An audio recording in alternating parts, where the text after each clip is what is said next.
In the beginning, before gods walked the earth and before mortals built their first cities, there was Tiamat. In Mesopotamian tradition, preserved in the ancient text known as Enuma Elish, Tiamat embodied the primordial saltwater ocean, the chaos that existed before creation. She was not evil in any simple sense, but rather the raw, undifferentiated state of being from which all things would emerge. When the younger gods disturbed her rest with their noise and their newness, she birthed an army of monsters to restore the original silence. The ancient tablets describe her body as vast beyond comprehension, containing within it the substance of the future world.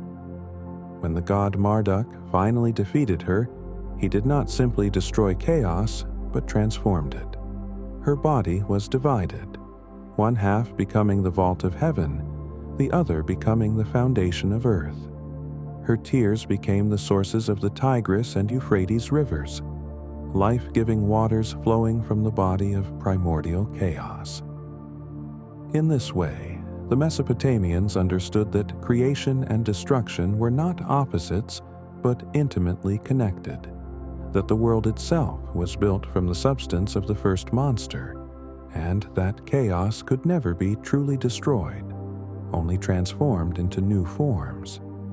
The ancient Egyptians told of Apep, sometimes called Apophis, the great serpent who dwelled in the darkness beneath the world. Each night, as Ra, the sun god, traveled through the underworld in his solar bark, Apep would attack, attempting to swallow the sun and end creation itself. This was not a battle that happened once in mythic time, but a struggle that repeated every single night, eternal and necessary. The priests in the temples of Egypt performed rituals at sunset and before dawn, magical words and gestures intended to aid Ra in his nightly combat. Apep represented more than simple evil. He was the embodiment of uncreation, the force that sought to return all things to the darkness that existed before the first dawn. In tomb paintings and papyri, he appears as a massive serpent, sometimes shown pierced by knives, sometimes being dismembered by the gods who protected Ra's journey. Yet he could never be permanently destroyed, for he was not a being but a principle, the eternal possibility of the world's ending. The Egyptians understood that creation was not something that happened once and finished, but an ongoing process that required constant vigilance, constant renewal. Each sunrise was not guaranteed but earned, a victory snatched from the jaws of the serpent of chaos. In this way, Apep transformed the simple movement of the sun into a cosmic drama in which all of creation hung in balance every single night. In Norse cosmology, recorded in the Prose Edda and Poetic Edda, centuries after the myths were first told, there dwells at the roots of Yggdrasil a dragon called Nidugr, which means malice striker or curse striker in Old Norse. The great world tree Yggdrasil connects all 9 realms of Norse mythology, its branches reaching to the heavens, its roots delving into the deepest places. And there, in the realm called Niflheim, in a place of mist and cold, Nidhugr gnaws eternally at the roots of the tree.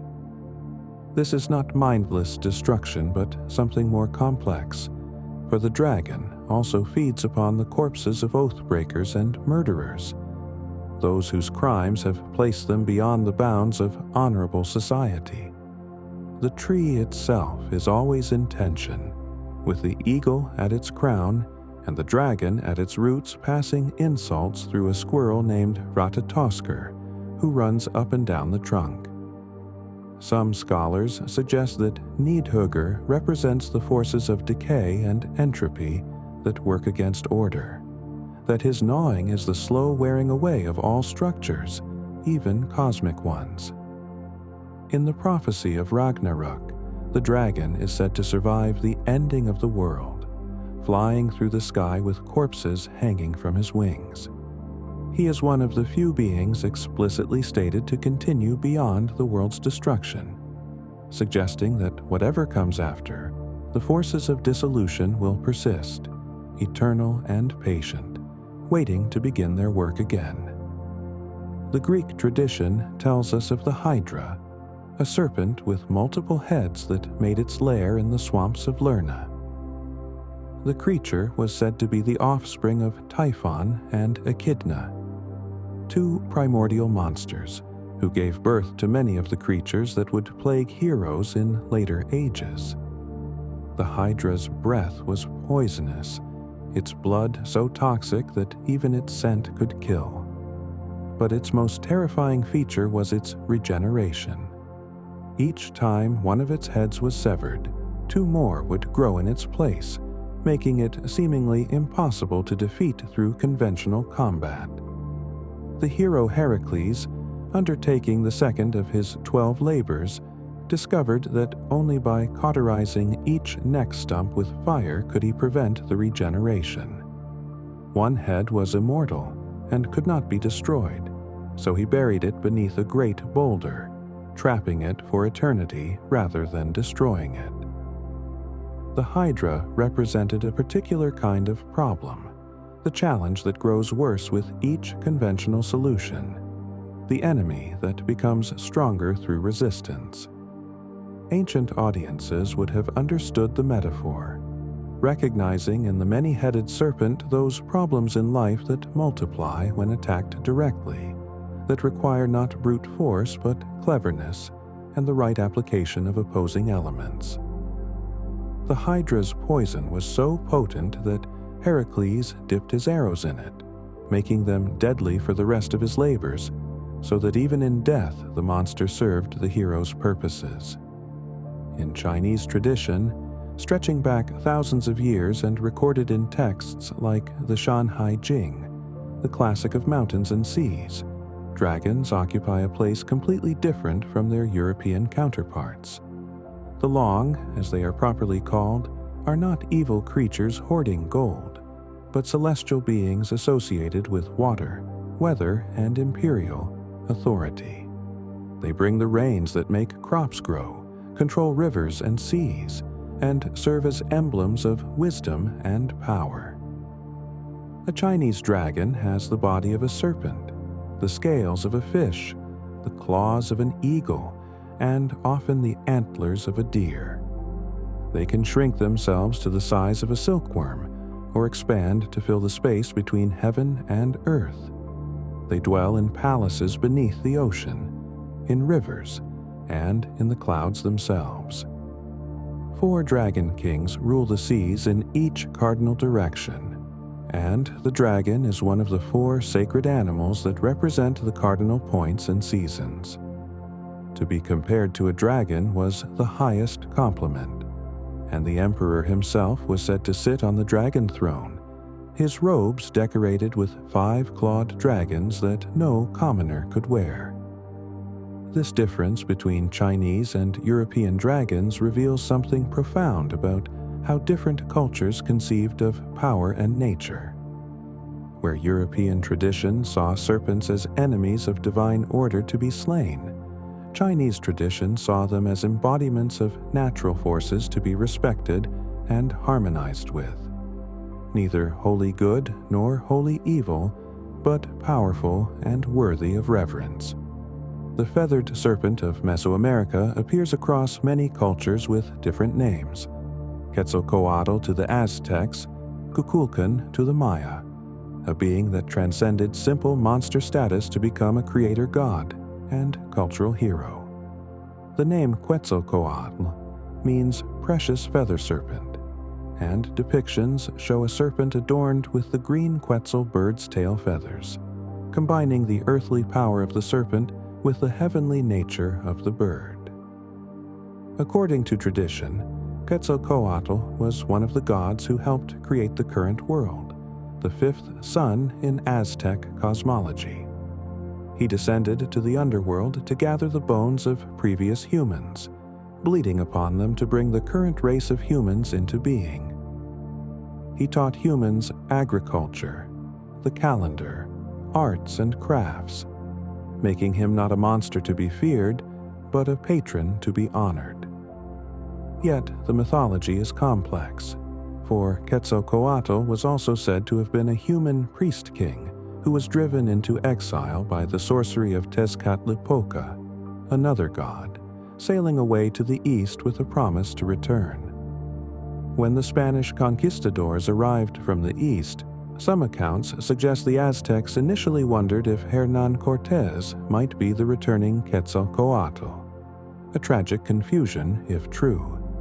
The feathered serpent appears carved on temple walls, in codices, and in the very architecture of pyramids, a reminder that the serpent form in Mesoamerican thought represented not evil, but the profound powers of transformation and renewal.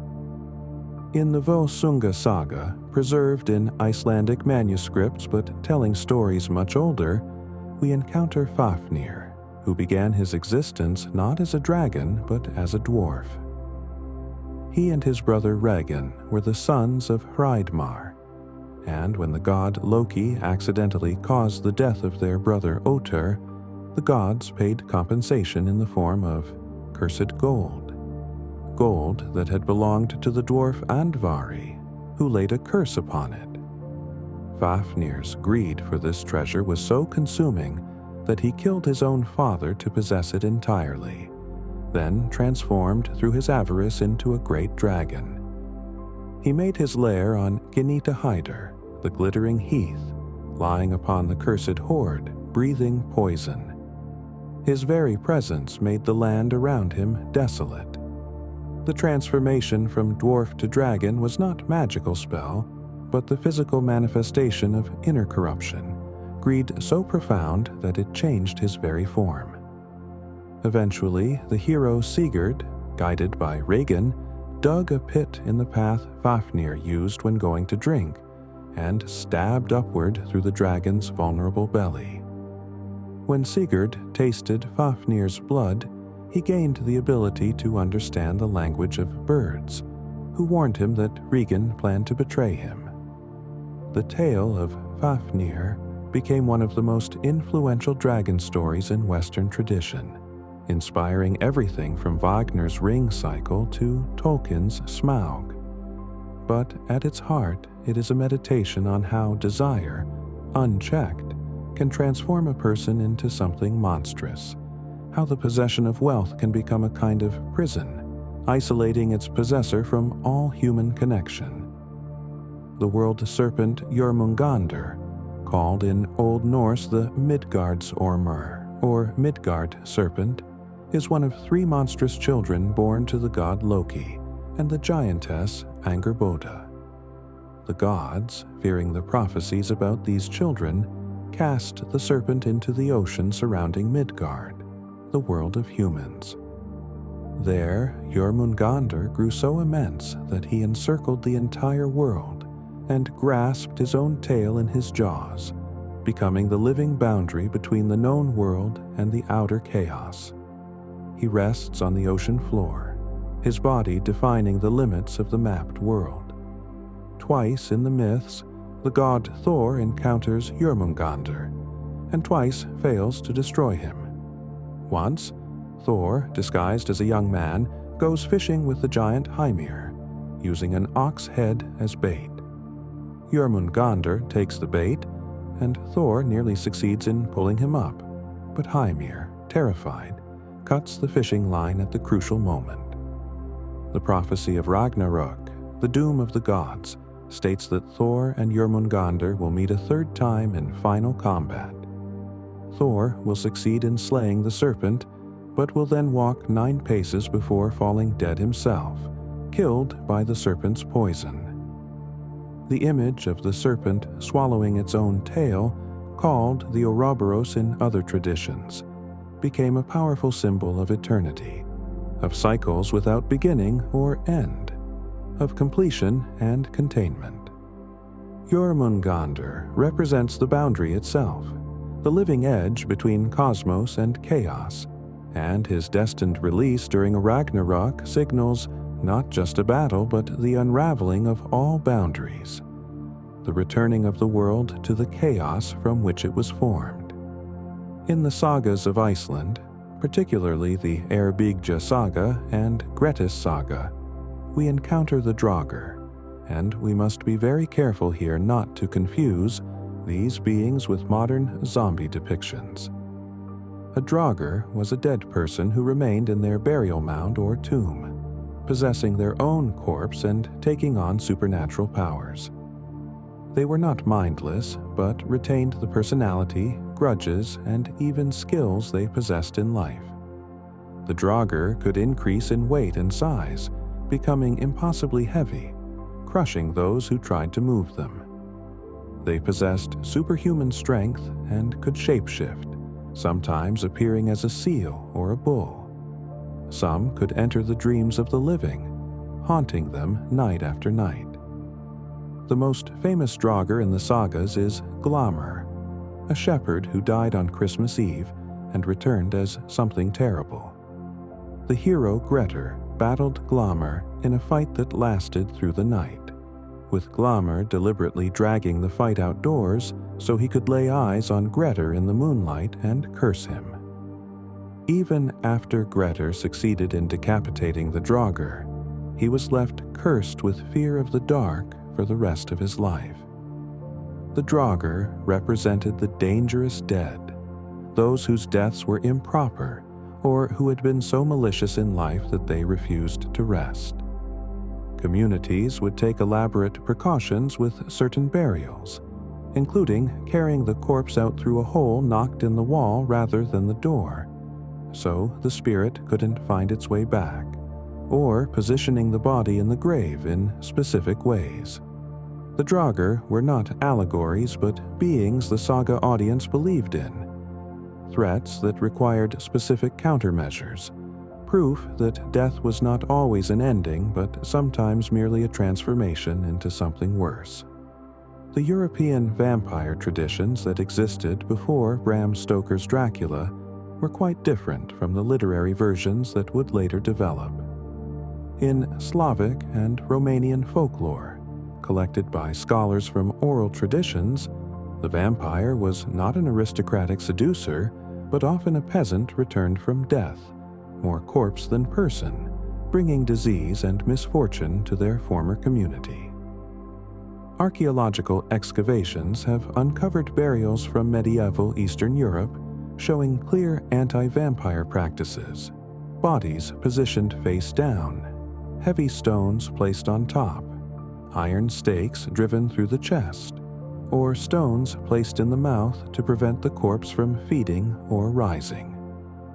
The Serbian term vampire seems to have entered Western European languages in the early 18th century, during a time of vampire hysteria in Eastern Europe when exhumations and post-mortem stakings became common enough that the Austrian Empire sent medical investigators to examine the phenomenon.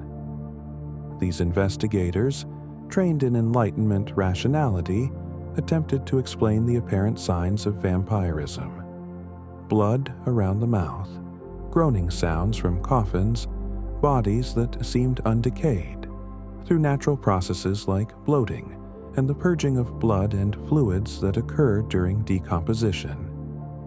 But the folklore persisted, rooted in anxieties about death, disease, and the proper integration of the dead into memory. The vampire represented the dead who refused to remain dead, who maintained a terrible connection to the living world, drawing vitality from it. In many traditions, vampires were not eternal aristocrats but former villagers, often those who had died badly, violently, or without proper rites, their return a sign that something in the social or spiritual order had gone wrong. The Chinese tradition of the Jiangshi, sometimes called the hopping vampire, though the translation is imperfect, represents yet another cultural conception of the dangerous dead.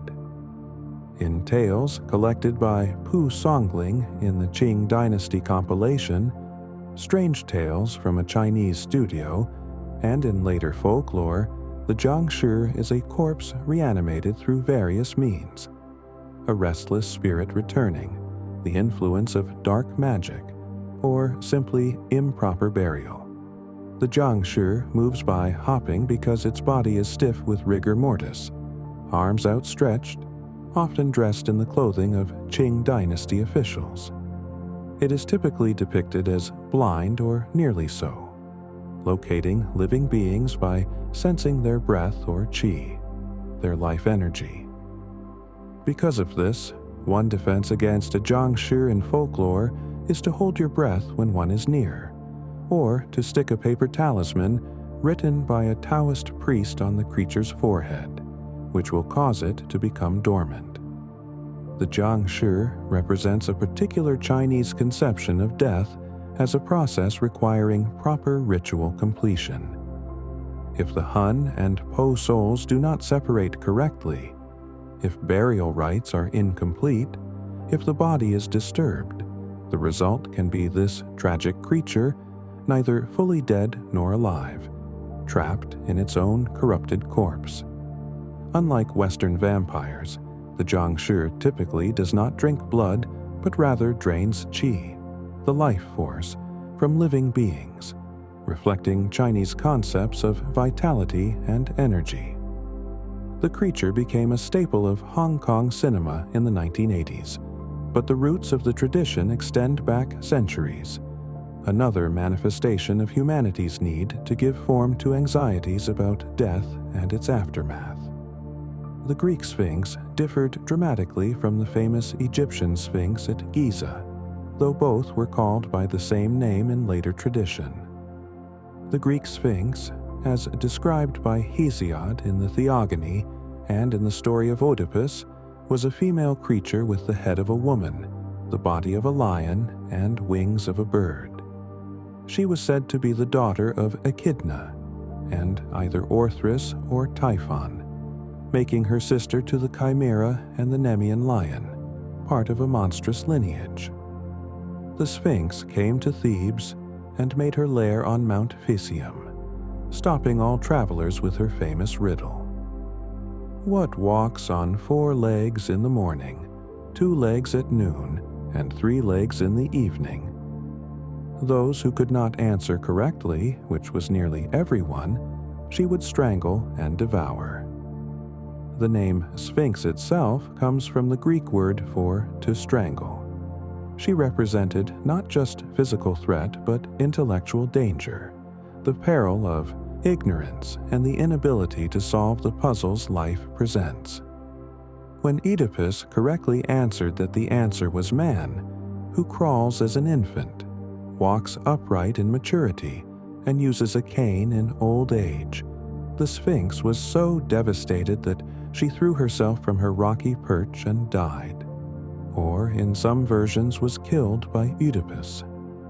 The Sphinx thus embodied several anxieties at once: the danger of the wild spaces outside civilization, the threat of devouring femininity, and the risk of being destroyed by one's own inability to understand.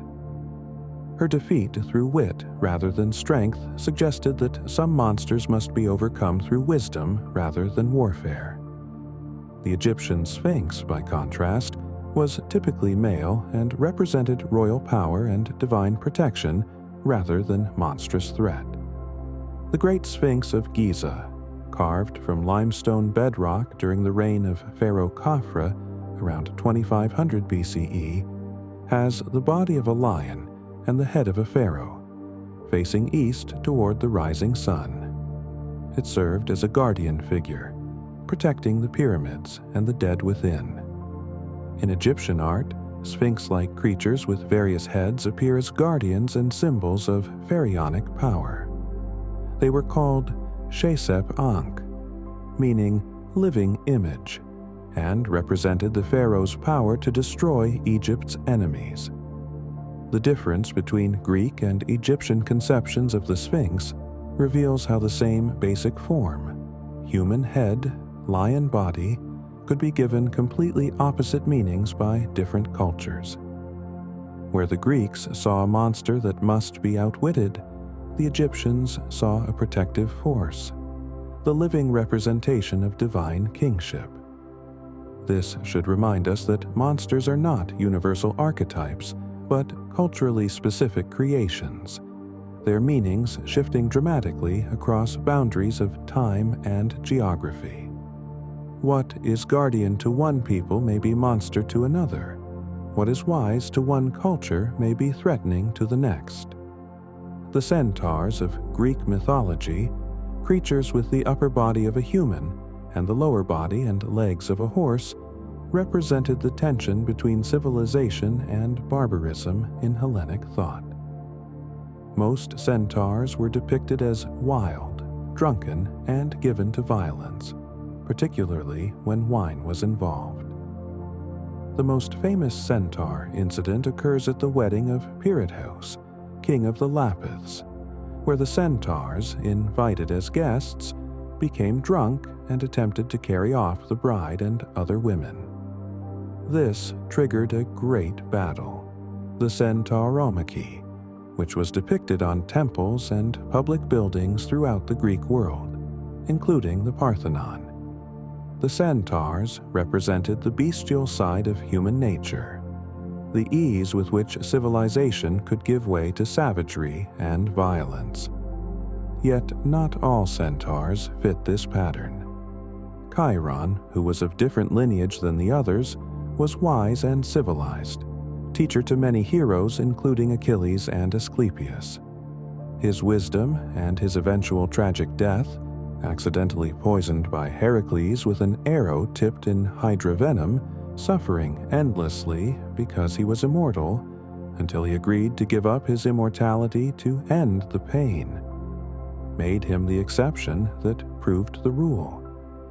The centaurs as a whole served as a mirror to Greek society, showing what humans could become if they abandoned the civilizing forces of reason, law, and proper religious observance.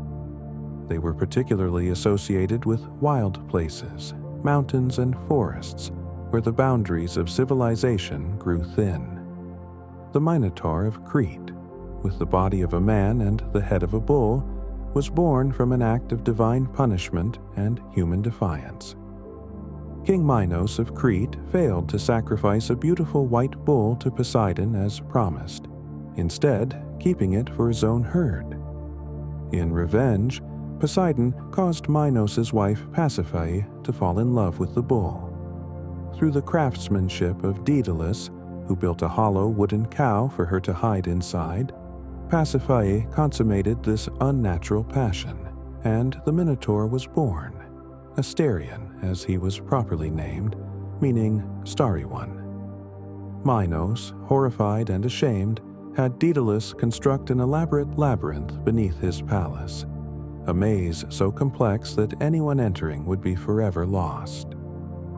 Into this labyrinth, the Minotaur was imprisoned, and Athens, having lost a war to Crete, was forced to send 7 young men and 7 young women every 9 years as tribute, given to the labyrinth to be consumed by the monster. This continued until Theseus volunteered to be among the tribute, determined to end the practice. With the help of Ariadne, Minos' daughter, who gave him a ball of thread to mark his path, Theseus navigated the labyrinth, slew the Minotaur, and escaped, though in some traditions the killing was portrayed more as putting down a suffering creature than as heroic monster slaying. The Minotaur represented multiple transgressions at once, the mixing of human and animal, the product of forbidden desire, the violence hidden at civilization's center. The labyrinth itself became a symbol of confusion, complexity, and the human mind's own tortuous passages. The Chimera, described by Hesiod as another offspring of Echidna and Typhon, was a creature of composite horror, typically depicted with the body of a lion, a goat's head emerging from its back, and a serpent for a tail, breathing fire from multiple mouths. The name would eventually come to mean any composite creature, and in modern usage describes anything made of incongruous parts or any fantastical, impossible idea. In mythology, the chimera ravaged the lands of Lycia until the hero Bellerophon, riding the winged horse Pegasus, managed to defeat it. Some accounts say he killed it with arrows or a spear, others that he affixed a lump of lead to his spear and drove it into the chimera's mouth, where the creature's own fire breath melted the lead, which then flowed down its throat and solidified in its stomach, killing it from within. The chimera represented a particular kind of unnaturalness, not a single creature but wrong combinations, nature's rules violated. Each part of the chimera was dangerous on its own. The lion's strength, the goat's unpredictable aggression, the serpent's venom, but combined they created something even more terrible. In a sense, the chimera embodied the fear of things that should not exist, of boundaries transgressed, of the natural order corrupted. Its fire-breathing added an elemental danger to its physical threat, making it not just a beast but a force of destruction. The Lamia of Greek tradition, though less famous than some monsters, reveals important aspects of ancient anxieties about motherhood, loss, and feminine rage. Lamia was originally a beautiful queen, lover of Zeus, until Hera in jealous rage either killed Lamia's children or caused Lamia to kill them in a fit of madness. The grief and horror of this event transformed Lamia into a monster who could no longer sleep, forever tormented by the image of what she had lost. Zeus, taking pity, gave her the ability to remove her eyes so she might find some rest. But Lamia's grief curdled into murderous envy of other mothers, and she began stealing children, particularly newborns, drinking their blood. In later tradition, Lamiae became a whole class of beings, female demons who seduced young men and consumed them, shapeshifters who appeared beautiful but were monstrous beneath. The original Lamia's story reflects deep anxieties about child mortality, which was tragically common in the ancient world, and the devastating grief such losses caused. Her transformation from mother to child killer served as a warning about grief that consumes rather than releases, about how loss can transform a person into something unrecognizable. The later tradition of the Lamiae as seductive monsters represents different fears, but the original Lamia remains a tragic figure, a mother whose loss was so great it destroyed her humanity entirely. The Harpies of Greek mythology were originally depicted as wind spirits, personifications of the storm winds that could snatch things away without warning. Homer describes them simply as winds, but by Hesiod's time they had gained more specific form: winged women, daughters of the sea god Thaumas and the ocean nymph Electra, making them sisters to the rainbow goddess Iris. Their names reflected their nature: Aello meaning storm swift, Ossiput meaning swift flying, and Seleno meaning the dark one. In the tale of Phineus, the blind prophet king, the Harpies were sent as punishment by the gods to torment him by snatching away his food before he could eat it, or befouling what remained, leaving him perpetually on the edge of starvation. The Argonauts encountered Phineus during their quest for the Golden Fleece, and two of their number, the winged Boreads, chased the Harpies away.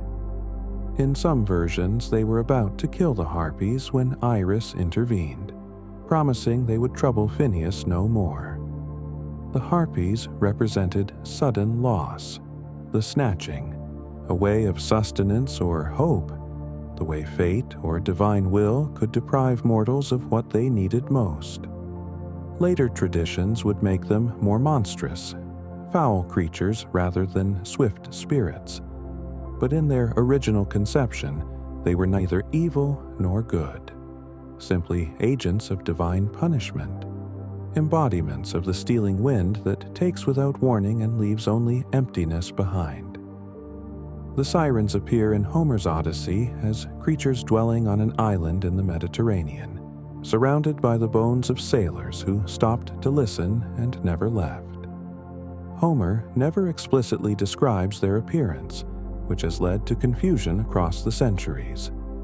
Early Greek art depicted them as women with bird bodies, winged creatures who sang from coastal rocks. Only in medieval times did the image shift toward the familiar mermaid form, women with fishtails, a confusion with other maritime creatures. The siren's most famous encounter is with Odysseus, who desperately wanted to hear their song, which promised knowledge of all things past and present. Circe warned him that no man had ever heard the sirens and lived, for their song was so beautiful, so laden with promises of wisdom and understanding, that sailors would steer their ships onto the rocks in their desperation to reach the source. Odysseus had his crew plug their ears with beeswax and had himself tied to the mast with strict orders not to release him no matter how he begged. As they passed the island, he heard the sirens promise to tell him everything about the Trojan War.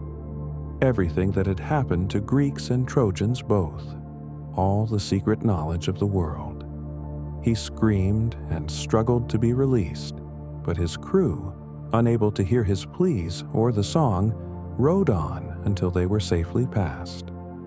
The sirens represented the fatal attraction of forbidden knowledge, the temptation to abandon duty and safety for the promise of understanding. Their song was not evil, but irresistible, offering exactly what the listener most desired to know, making them perhaps more dangerous than any monster that relied on mere physical threat. In Hindu tradition, recorded in the Ramayana, the Mahabharata, and various Puranas, we encounter the Rakshasas, beings often translated as demons, but more complex than that simple term suggests. Rakshasas are shapeshifters, capable of appearing as beautiful humans, animals, or revealing their true forms with fearsome fangs, claws, and sometimes multiple heads or arms. They dwell in forests, mountains, and wild places, opposing the gods and disrupting sacrifices. The king of the Rakshasas in the Ramayana is Ravana, who rules from his kingdom of Lanka, a sophisticated ruler who kidnaps Sita, wife of Rama, triggering the great war that forms the epic's climax. Ravana is no simple brute, but a learned being, a devotee of Shiva who had performed such severe penances that he gained great boons and powers. His defeat by Rama is not simply good triumphing over evil, but dharma, overcoming adharma, righteous order, overcoming violation of cosmic law.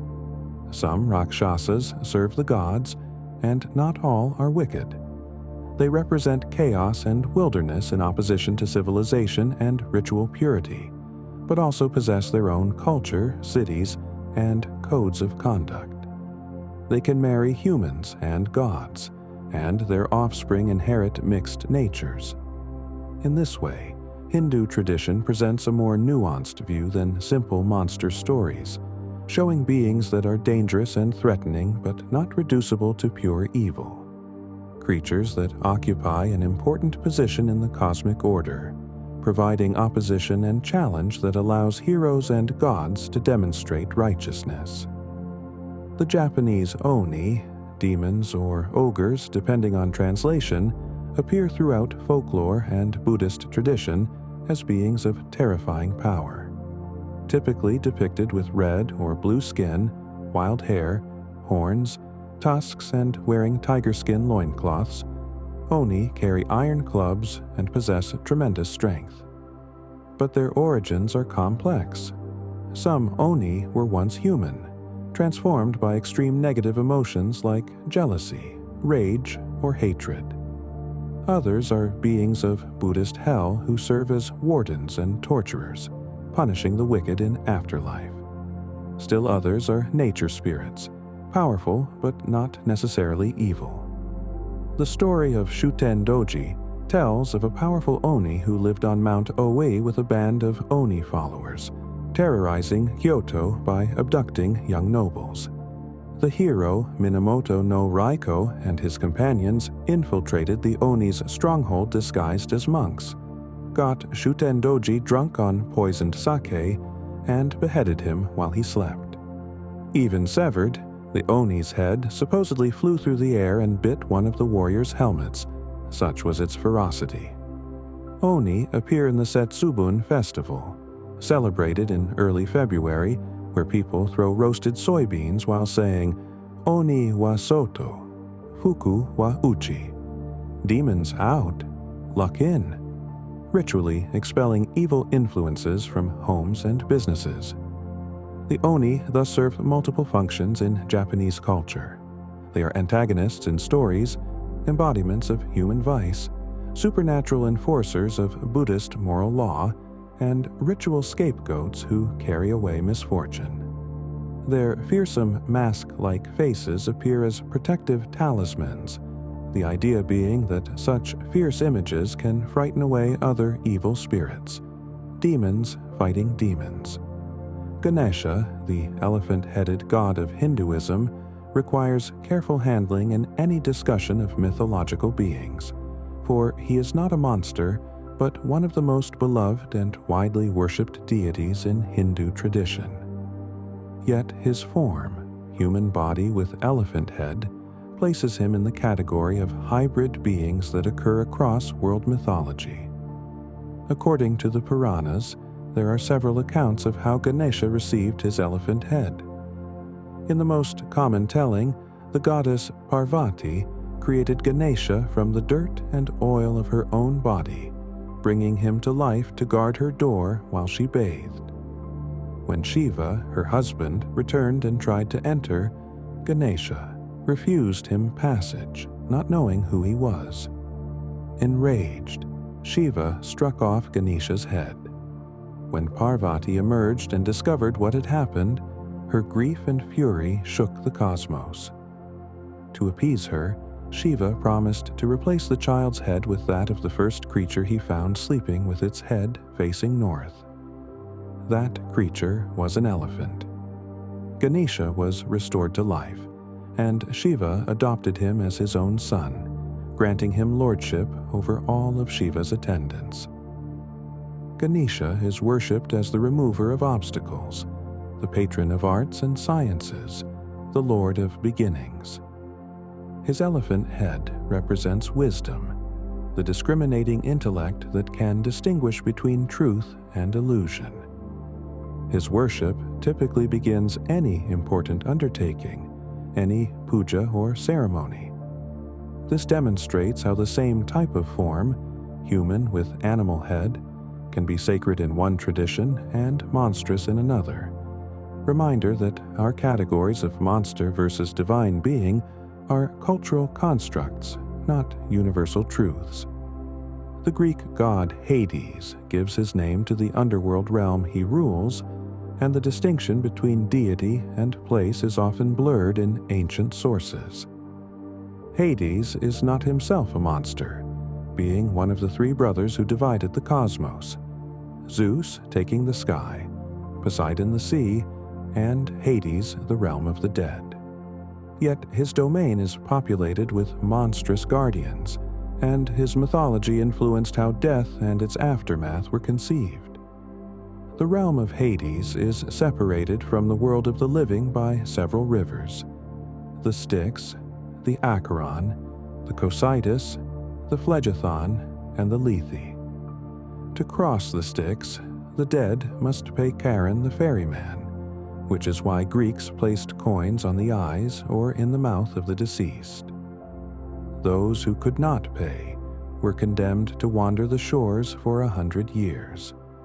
At the gates of Hades proper lurks Cerberus, the three-headed dog, though some traditions give him 50 heads or even 100, his mane made of writhing serpents. Cerberus guards against two things: the living entering and the dead leaving. Heroes who ventured to the underworld had to bypass or overcome Cerberus. Heracles wrestled him into submission as his 12th labor. Orpheus charmed him with music. The prophetess Sibyl drugged him with honey cakes laced with sedatives. The underworld itself was divided into regions: the Elysian fields for the blessed, the fields of Asphodel for ordinary souls, and Tartarus for the wicked and for imprisoned titans. This complex geography of death reveals how Greeks attempted to systematize the afterlife, giving it structure and rules, making the terrifying unknown of death into something that could be mapped and navigated, even if none returned to confirm the details. Cerberus himself deserves fuller consideration, being one of the most enduring symbols of the boundary between life and death.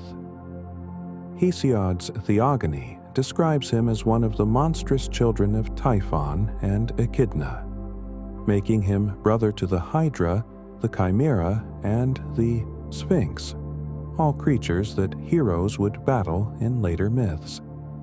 The name Cerberus may derive from the Greek word kerberos, possibly meaning spotted, though the etymology remains uncertain. His role was not to harm the dead, but to prevent them from leaving, ensuring that death remained irreversible. The dead themselves could pass him freely when first entering, and he might even welcome them. But any attempt to leave would trigger his ferocious nature.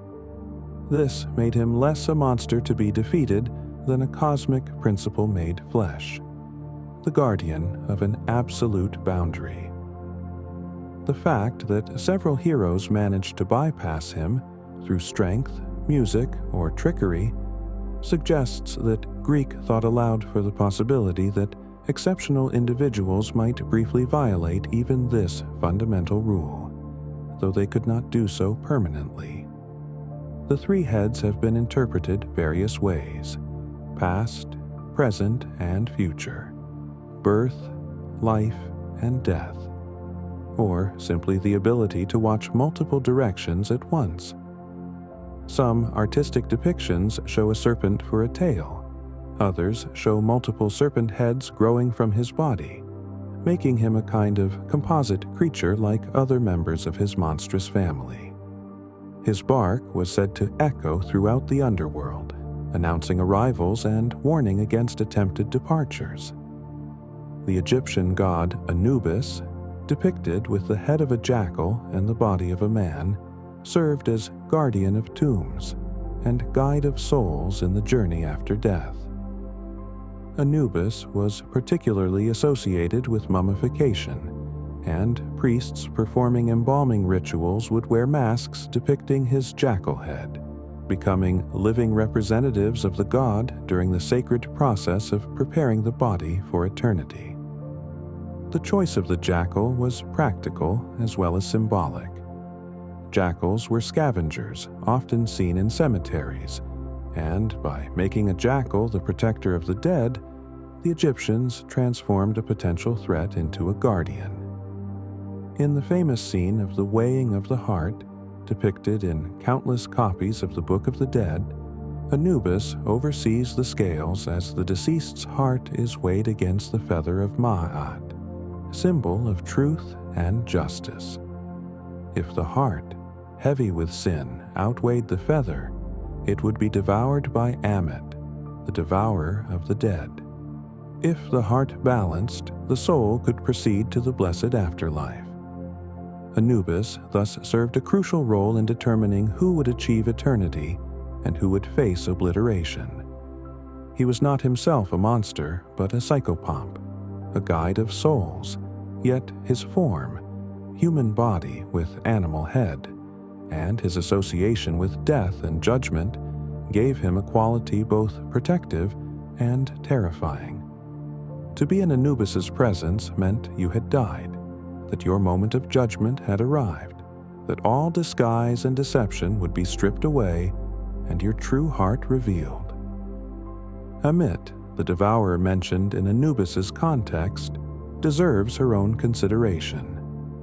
Called the devourer of the dead or eater of hearts, Ammit was a composite creature with the head of a crocodile, the front legs and torso of a lion, and the rear of a hippopotamus, three of the most dangerous animals known to ancient Egyptians, combined into one being of ultimate threat. Yet Ammit was not evil in any moral sense. She did not hunt or trick the dead into judgment. She simply waited beneath the scales, and if the heart proved heavy with evil, she consumed it, ending that soul's existence permanently.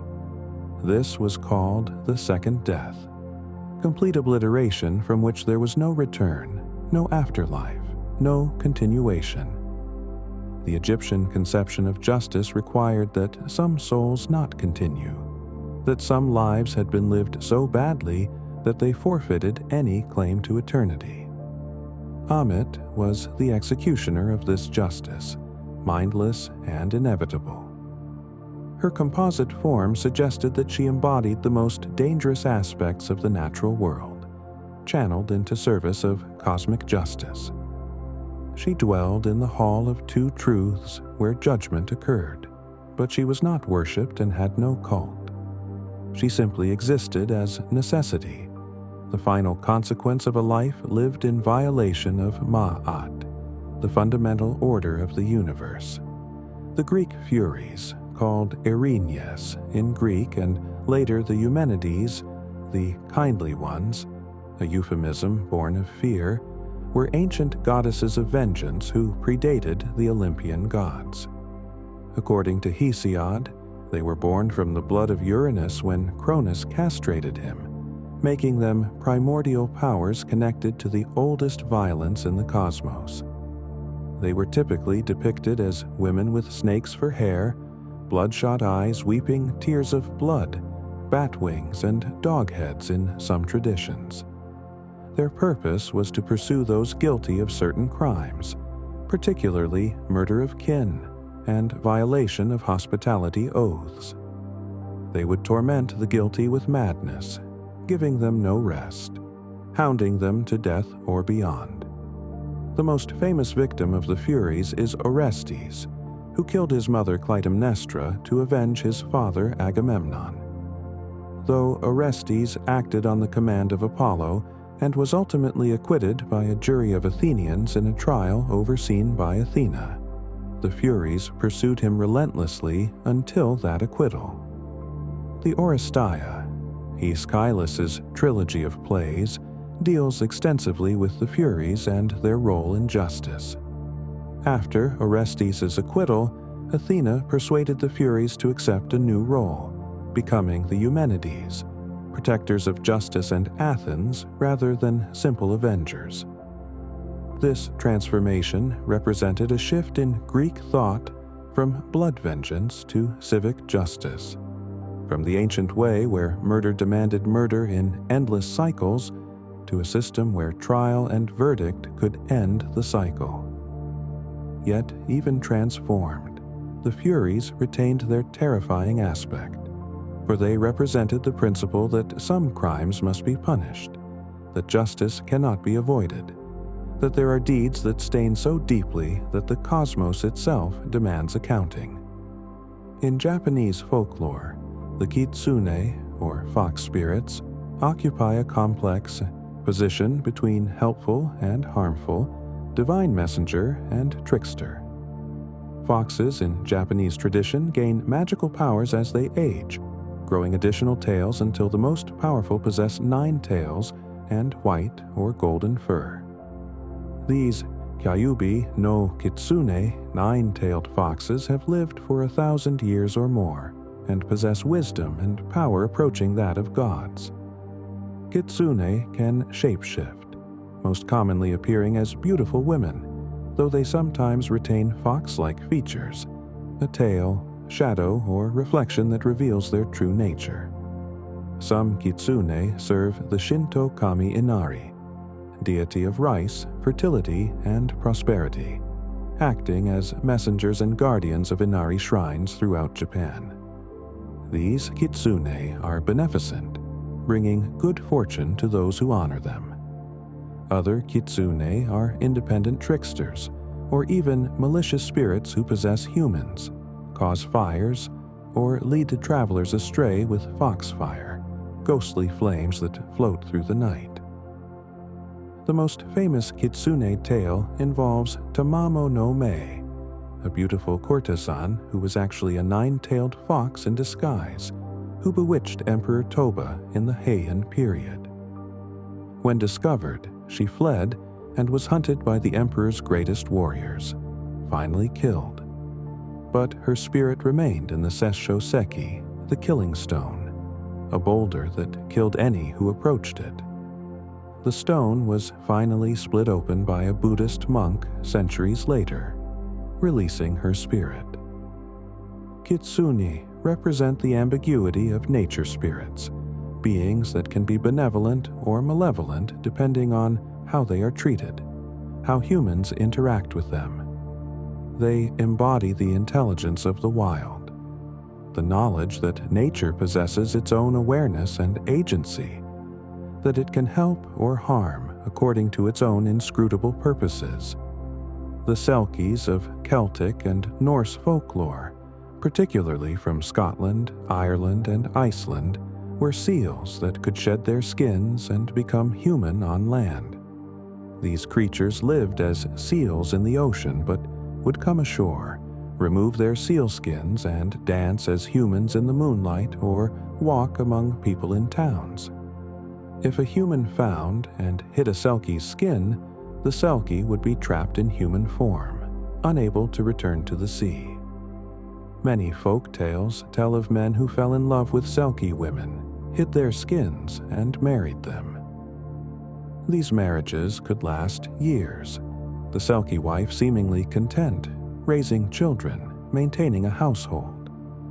But there is always a moment when she finds her hidden skin, in the attic, behind a locked door buried in the garden, and the moment she touches it, her seal nature overwhelms her human life. She returns to the sea, sometimes with a backward glance at her children, sometimes without hesitation, the call of her true nature irresistible. Selkie men also appear in tales, coming ashore to seduce human women, relationships that end when the Selkie returns to the sea, leaving the woman pregnant and alone. The Selkies represented several things at once: the seductive danger of the ocean, the tragedy of relationships built on deception or coercion, the idea that one can never truly change another's fundamental nature. They also embodied the liminal space between sea and land, animal and human, freedom and domesticity. The Scottish islands where these tales were most common were places where the boundary between ocean and land was ever present, where seals were seen daily, where men went out to sea and sometimes did not return, where women waited and wondered. In such a landscape, it is not surprising that stories emerged of beings that belonged to both worlds and fully to neither. The Pusha, also spelled Fuka or Puka, found throughout Irish and Welsh folklore, is a shapeshifter associated with particular locations, often specific hills, rivers, or coastal areas. The Pusa can appear as a horse, goat, rabbit, dog, or even a small deformed creature, but most commonly takes the form of a sleek black horse with glowing yellow eyes.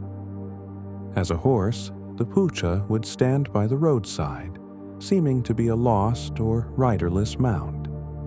If someone was foolish enough to climb onto its back, the Pucha would take off on a terrifying ride, galloping through the night over impossible terrain, through thorn hedges, across bogs, up cliff faces, giving the rider the most frightening experience of their life before finally throwing them in a ditch at dawn, unharmed but wiser.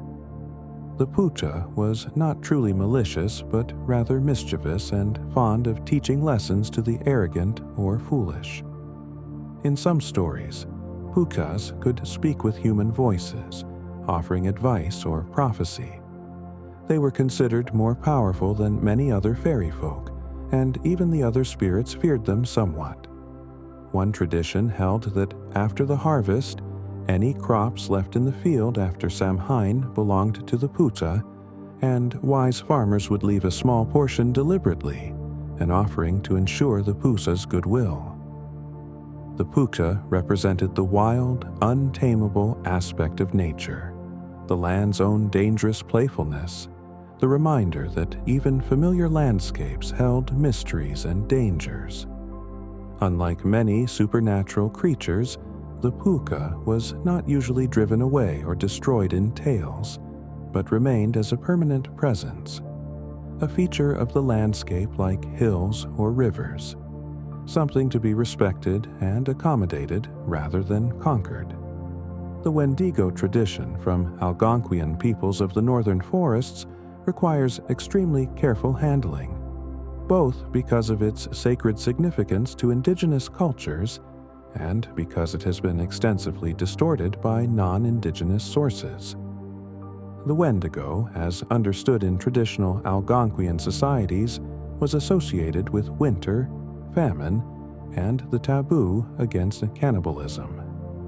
In some traditions, a person who resorted to consuming human flesh during starvation could undergo a spiritual transformation, developing an insatiable hunger for human flesh that could never be satisfied. This hunger would grow even as they consumed, making them eat more and more, their body, sometimes described as emaciated yet swollen, their heart turned to ice. The Wendigo was not merely a monster, but a spiritual sickness, a cautionary concept that reinforced the absolute taboo against cannibalism even in the most desperate circumstances. Some anthropologists documented cases called Wendigo psychosis in the early 20th century, where individuals became convinced they were transforming into Wendigos. But contemporary indigenous scholars have questioned whether these accounts were culturally contaminated or misunderstood by the anthropologists recording them. The concept has been extensively appropriated and distorted by popular culture, particularly horror media, often stripping away its cultural context and traditional meaning. When discussing such traditions, it is essential to note that this comes from specific indigenous cultures, Cree, Ojibwe, Innu, and others, each with their own variations, that it is part of living cultural traditions, not ancient history, and that its appearance in modern horror entertainment often constitutes cultural appropriation that indigenous people have explicitly objected to. The Aztec Mictlantecutli, Lord of Mictlan, the Aztec underworld, was a skeletal figure adorned with bones and the macabre symbols of death. He ruled alongside his wife Mictlantecuhtli over the 9 levels of the underworld, where most Aztec souls journeyed after death. Unlike some cultural conceptions of the afterlife, Mictlan was not a place of punishment, but simply the final destination for those who died ordinary deaths. Not in battle, not in childbirth, not by drowning or lightning or other special circumstances that would send them to different afterlives. The journey to Mictlan took 4 years, during which the soul had to pass through various trials and obstacles. Between 2 mountains that crashed together, across a field where the wind blew with obsidian blades, over 8 deserts and 8 hills, and across the 9-fold river Chiconahuapan. Only after completing this journey could the soul finally rest before Mictlantecutli and Mictlantecuhtli. Mictlantecutli was honored during festivals, though he was approached with more reverence and caution than love. The Aztec conception of death was not of ending, but of transformation, of journey to another realm that was neither heaven nor hell in the Christian sense, but simply the place of the dead, ruled by beings who were terrifying in appearance but not necessarily malevolent. Mythological represented death's inevitability and finality, the ultimate destination that awaited all but the especially fortunate or specially chosen. The Norse goddess Hel, daughter of Loki and the giantess Angerboda, rules over the realm that bears her name, the destination for those who die of sickness or old age, rather than in battle. The gods, fearing prophecies about Loki's children, cast Hel into the underworld while she was still young. There, she grew to become the ruler of the dead, described in the prose Edda as having a body divided, one half appearing as a living woman, the other half corpse-like, decaying or skeletal. Her hall is called Eljudnir, meaning sprayed with snowstorms, or damp with sleet, and her table is called Hunger, her knife Famine, her bedsick bed, her curtains gleaming Bale. Everything in her realm reflects the slow decline of age and illness, the gradual fading that most people experienced as death, rather than the glorious violence of battlefield death that would take warriors to Valhalla. When Balder, the beautiful god, was killed by trickery, his mother Frigg sent a messenger to Hel to beg for his return. Hel agreed to release Balder on one condition: that everything in the world, living and dead, must weep for him. The gods sent messengers throughout the 9 realms, and everything wept: humans, animals, plants, stones, metals, everything except one giantess named Thok, who refused. Because of this single refusal, Hel kept Balder, and he would remain in her realm until after Ragnarok. Hel represents death as the Great Leveler, the realm where kings and beggars alike end up if they do not die gloriously. She is neither evil nor good, simply the administrator of the inevitable, the one who holds what cannot be returned. The Greek titan Cronus, son of Uranus and Gaia, became king of the cosmos by overthrowing his father, but prophecy warned that he would in turn be overthrown by his own child. To prevent this, Cronus swallowed each of his children as they were born: Hestia, Demeter, Hera, Hades, and Poseidon, imprisoning them whole within his body. His wife Rhea, desperate to save at least one child, tricked Cronus when Zeus was born by wrapping a stone in swaddling clothes and presenting it to Cronus, who swallowed the stone without noticing the deception. Zeus was hidden and raised in secret on Crete. When he reached maturity, Zeus returned and, with the help of Metis, gave Cronus a potion that made him vomit up the stone, and then all of Zeus's siblings, who emerged fully grown. The war that followed, the Titanomachy, lasted 10 years, and resulted in Zeus and the Olympians overthrowing Cronus and the Titans, casting them into Tartarus. Cronus, consuming his children, became one of the most disturbing images in Greek mythology, famously depicted by Goya in his painting Saturn Devouring His Son. It represents the terrible power of time itself. Cronus's name is sometimes associated with Chronos, time, which consumes everything it creates, the fear that each generation must struggle against being devoured by the one before it. The prophecy proved inescapable. Cronus's very efforts to avoid his fate brought it about, a common theme in Greek tragedy, where attempting to escape destiny only ensures it comes to pass.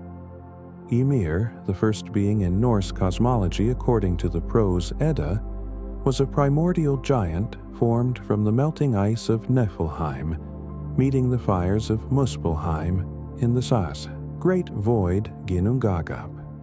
Ymir was a hermaphrodite, able to reproduce asexually, and from his body came the race of frost giants. He was sustained by the milk of the primordial cow Audumbla, who in turn licked salty ice blocks and freed the first god Buri from the ice. Buri's grandson, Odin, and Odin's brothers Vili and Ve grew troubled by the frost giants and determined to create a world different from the chaos that existed. They killed Ymir, and his blood flooded out in such quantities that it drowned all the frost giants except one, Bergelmir, who escaped with his wife in a boat and would become the progenitor of future giant lineages. From Ymir's corpse, the brothers created the world. His flesh became the earth, his blood the oceans and lakes, his bones the mountains, his teeth and broken bones the rocks and boulders, his hair the trees and vegetation, his skull the dome of the sky held up by 4 dwarfs at the cardinal points, and his brains were tossed into the sky to become clouds. Even Ymir's eyebrows had purpose, forming the barrier around Midgard, the world of humans, protecting them from the remaining giants. This creation through dismemberment appears in other mythologies, the Indian Purusha, for instance, and represents a particular cosmological understanding, that the world is made from sacrifice, that creation requires destruction, that cosmos emerges from chaos not through speaking or shaping, but through the transformation of the primal into the ordered. The Greek Titans as a group represent the generation of gods who ruled before the Olympians, children of the earth goddess Gaia and the sky god Uranus. They were 12 in number, 6 sons, Oceanus, Coeus, Crius, Hyperion, Iapetus, and Cronus, and 6 daughters, Thea, Rhea, Themis, Mnemosyne, Phoebe, and Tethys. These Titans married among themselves and produced the next generation of divine beings, including the sun, moon, dawn, and many other personifications of natural forces.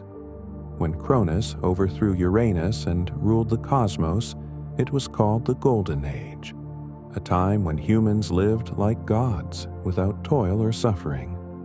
But when Zeus and the younger gods rose against Cronus and the Titans, a war ensued that shook the cosmos.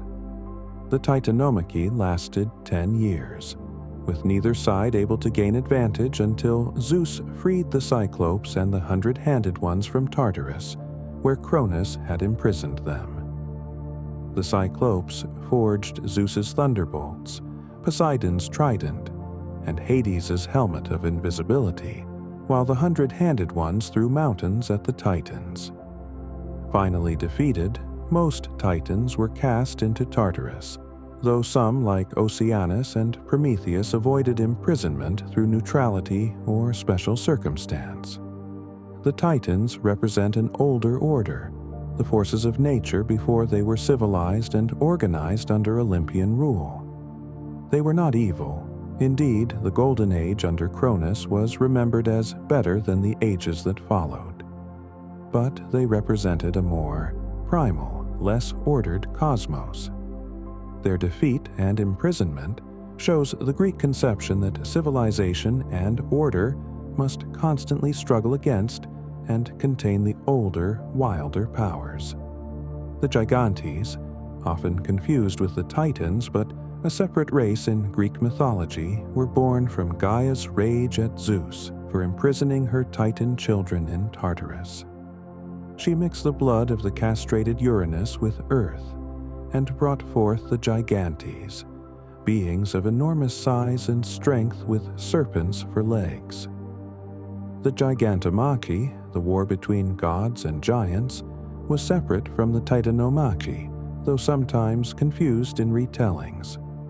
A prophecy stated that the gods could not defeat the giants without the help of a mortal hero, so Heracles fought alongside the Olympians.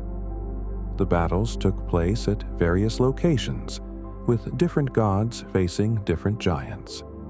Athena defeated Enceladus by throwing the island of Sicily on top of him, where he supposedly remains trapped, his attempts to escape causing the volcanic eruptions of Mount Etna. Hermes defeated Hippolytus, Artemis defeated Gratian, Dionysus defeated Eurytus with his Thyrsus. The giant Alcyoneus was unique in being immortal as long as he remained in his native land. so Heracles had to drag him beyond the borders before he could be killed. Another giant, Polybotes, was pursued by Poseidon across the sea until Poseidon broke off part of the island of Kos and threw it at him, creating the island of Nisyros with the giant trapped beneath. The gigantomachy was depicted extensively in Greek art, particularly in temple friezes, representing the triumph of divine order over chaotic forces. Unlike the Titans, who had ruled and been overthrown, the giants were purely destructive, seeking to overthrow the gods and chaos without offering an alternative order. They represented pure opposition to civilization and divine law, forces that must be defeated, but that, like the giants themselves being born from Gaia, could never be permanently eliminated, because they arose from the earth itself, from the very foundation of existence. The Cyclopes in Greek mythology actually comprise two distinct groups. The first-generation Cyclopes were three brothers, Brontes, Steropes, and Argus, whose names mean thunder, lightning, and bright, sons of Gaia and Uranus, making them siblings of the Titans. These Cyclopes were master craftsmen who forged the weapons of the gods: Zeus's thunderbolts, Poseidon's trident, and Hades's helmet of invisibility. They were imprisoned in Tartarus by Uranus, freed by Cronus, then re-imprisoned by Cronus, and finally freed again by Zeus during the Titanomachy, after which they fought on Zeus's side. Later tradition says they were killed by Apollo in revenge for Zeus slaying Apollo's son Asclepius with their thunderbolts. The second group of Cyclopes appears in Homer's Odyssey, a race of uncivilized pastoral giants living on an island, each dwelling in his own cave, recognizing no law or community. These Cyclopes have no connection to the craftsman brothers except their single eye in the center of the forehead. The most famous is Polyphemus, who traps Odysseus and his men in his cave, eating several of them before Odysseus devises a clever escape. Odysseus gets Polyphemus drunk, tells him his name is Nobody, then blinds the Cyclops with a heated steak while he sleeps. When Polyphemus's brothers come to investigate his screams, he tells them, "Nobody is attacking me," so they leave him to his fate. As Odysseus sails away, his pride leads him to reveal his true name, causing Polyphemus to pray to his father Poseidon for revenge, resulting in Odysseus's difficult journey home. These two types of Cyclopes show how a single physical feature, the single eye, could be applied to completely different kinds of beings, one civilized and valuable to the gods, the other savage and hostile to humans. The Japanese Tengu evolved in conception over centuries from purely malevolent creatures to ambiguous figures who could be teachers as well as tricksters. Early Buddhist texts imported from China described Tengu as demons that caused disruptions and led monks astray from their practice.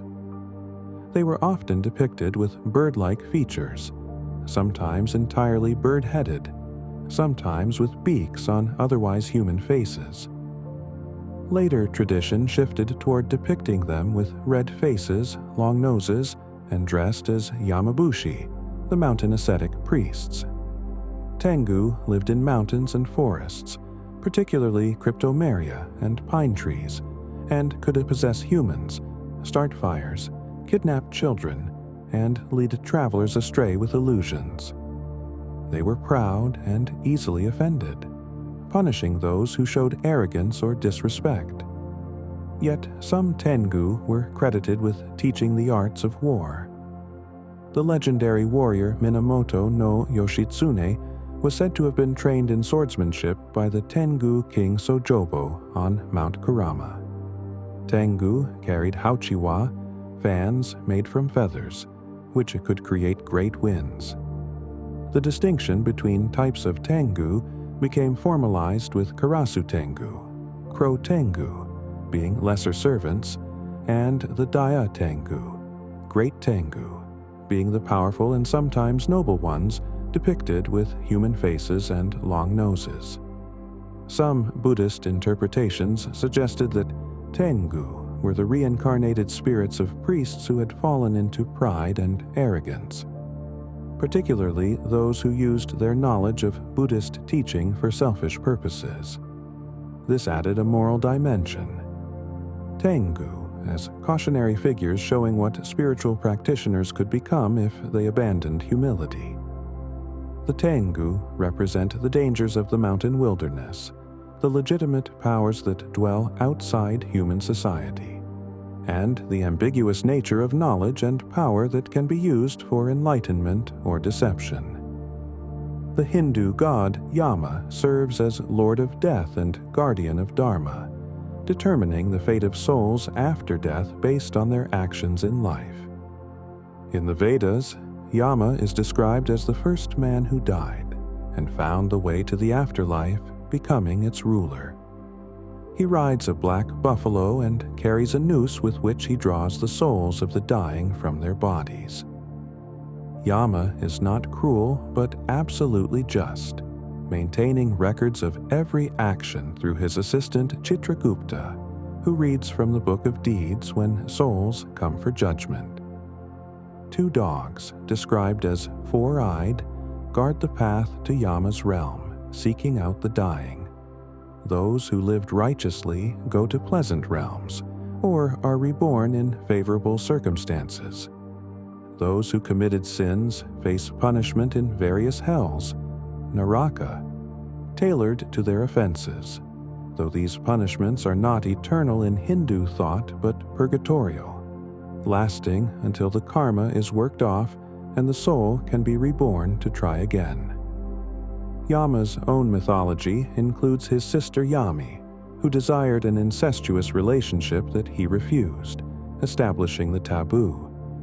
Yama's role expanded as Hindu philosophy developed, becoming one of the 8 Lokapalas, guardians of the directions, specifically ruling the south, the direction associated with death. In Buddhist tradition, which adopted and adapted many Hindu deities, Yama became Emao in Japanese Buddhism, still judging the dead but now within the specifically Buddhist framework of karma and rebirth.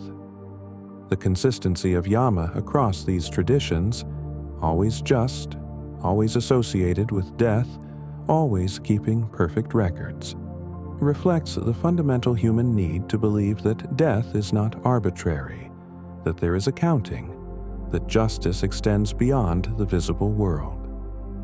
The Greek Erinyes, whom we have discussed as the Furies, have a parallel in Roman mythology with the Dairae, though the Romans also called them Furiae.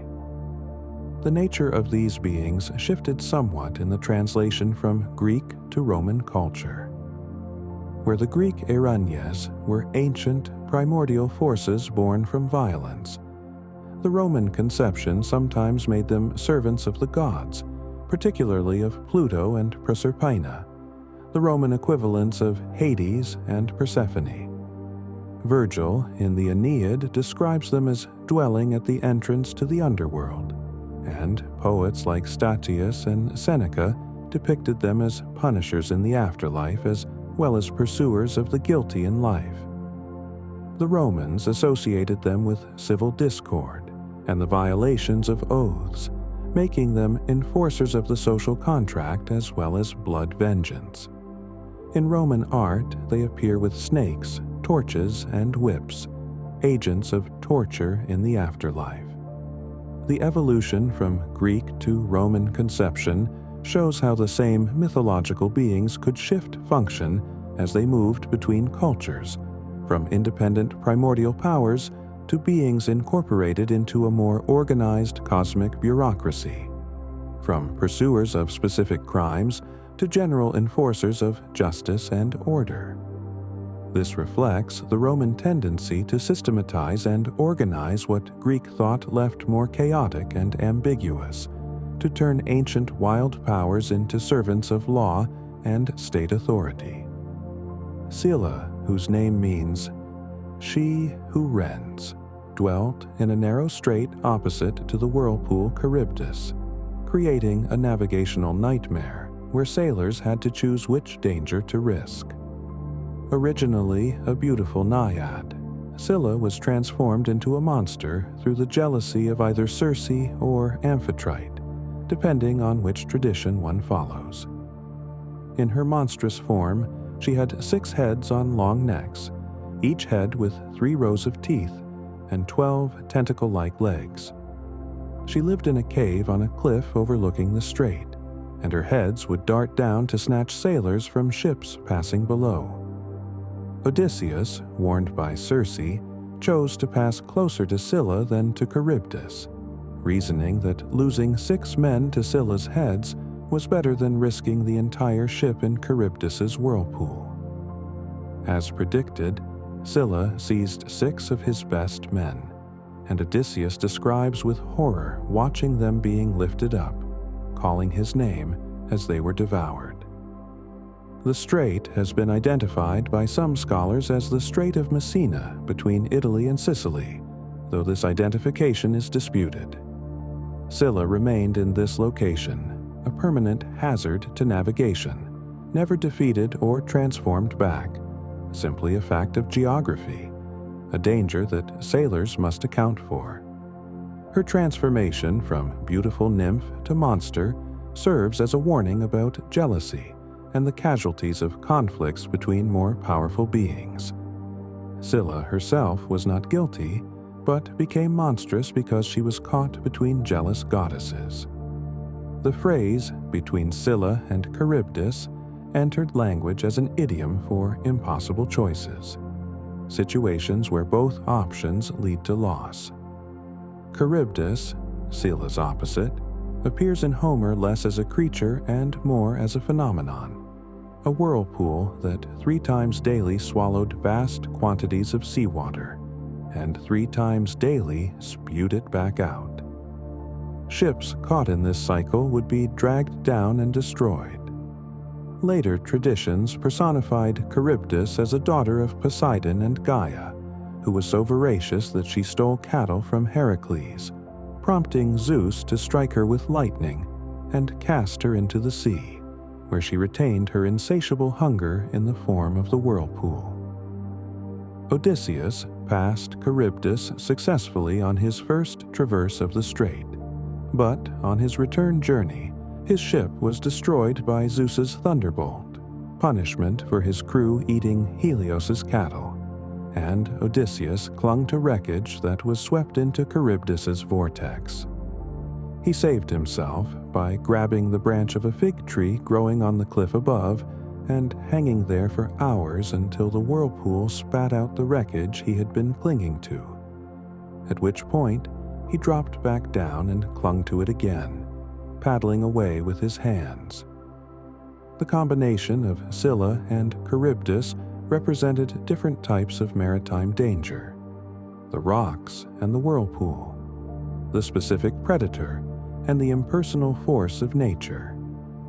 Together, they embodied the sea's fundamental hostility to human passage, the price that must sometimes be paid to travel from one place to another. The fact that neither could be defeated or avoided, only endured and survived, reflects the Greek understanding that some dangers simply exist as permanent features of the world, tests that must be passed rather than problems that can be solved.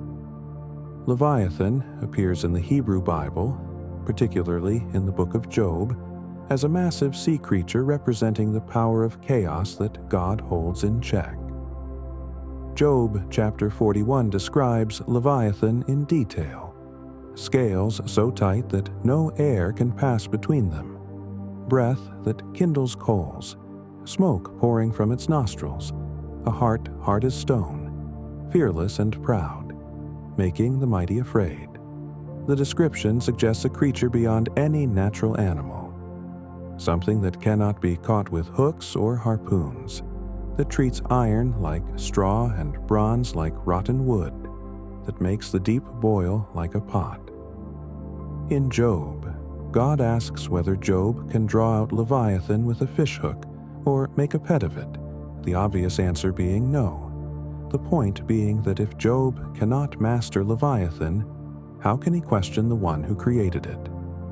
In Psalm 74 and Isaiah 27, Leviathan is more explicitly associated with primordial chaos, a creature that God defeated in the process of creation.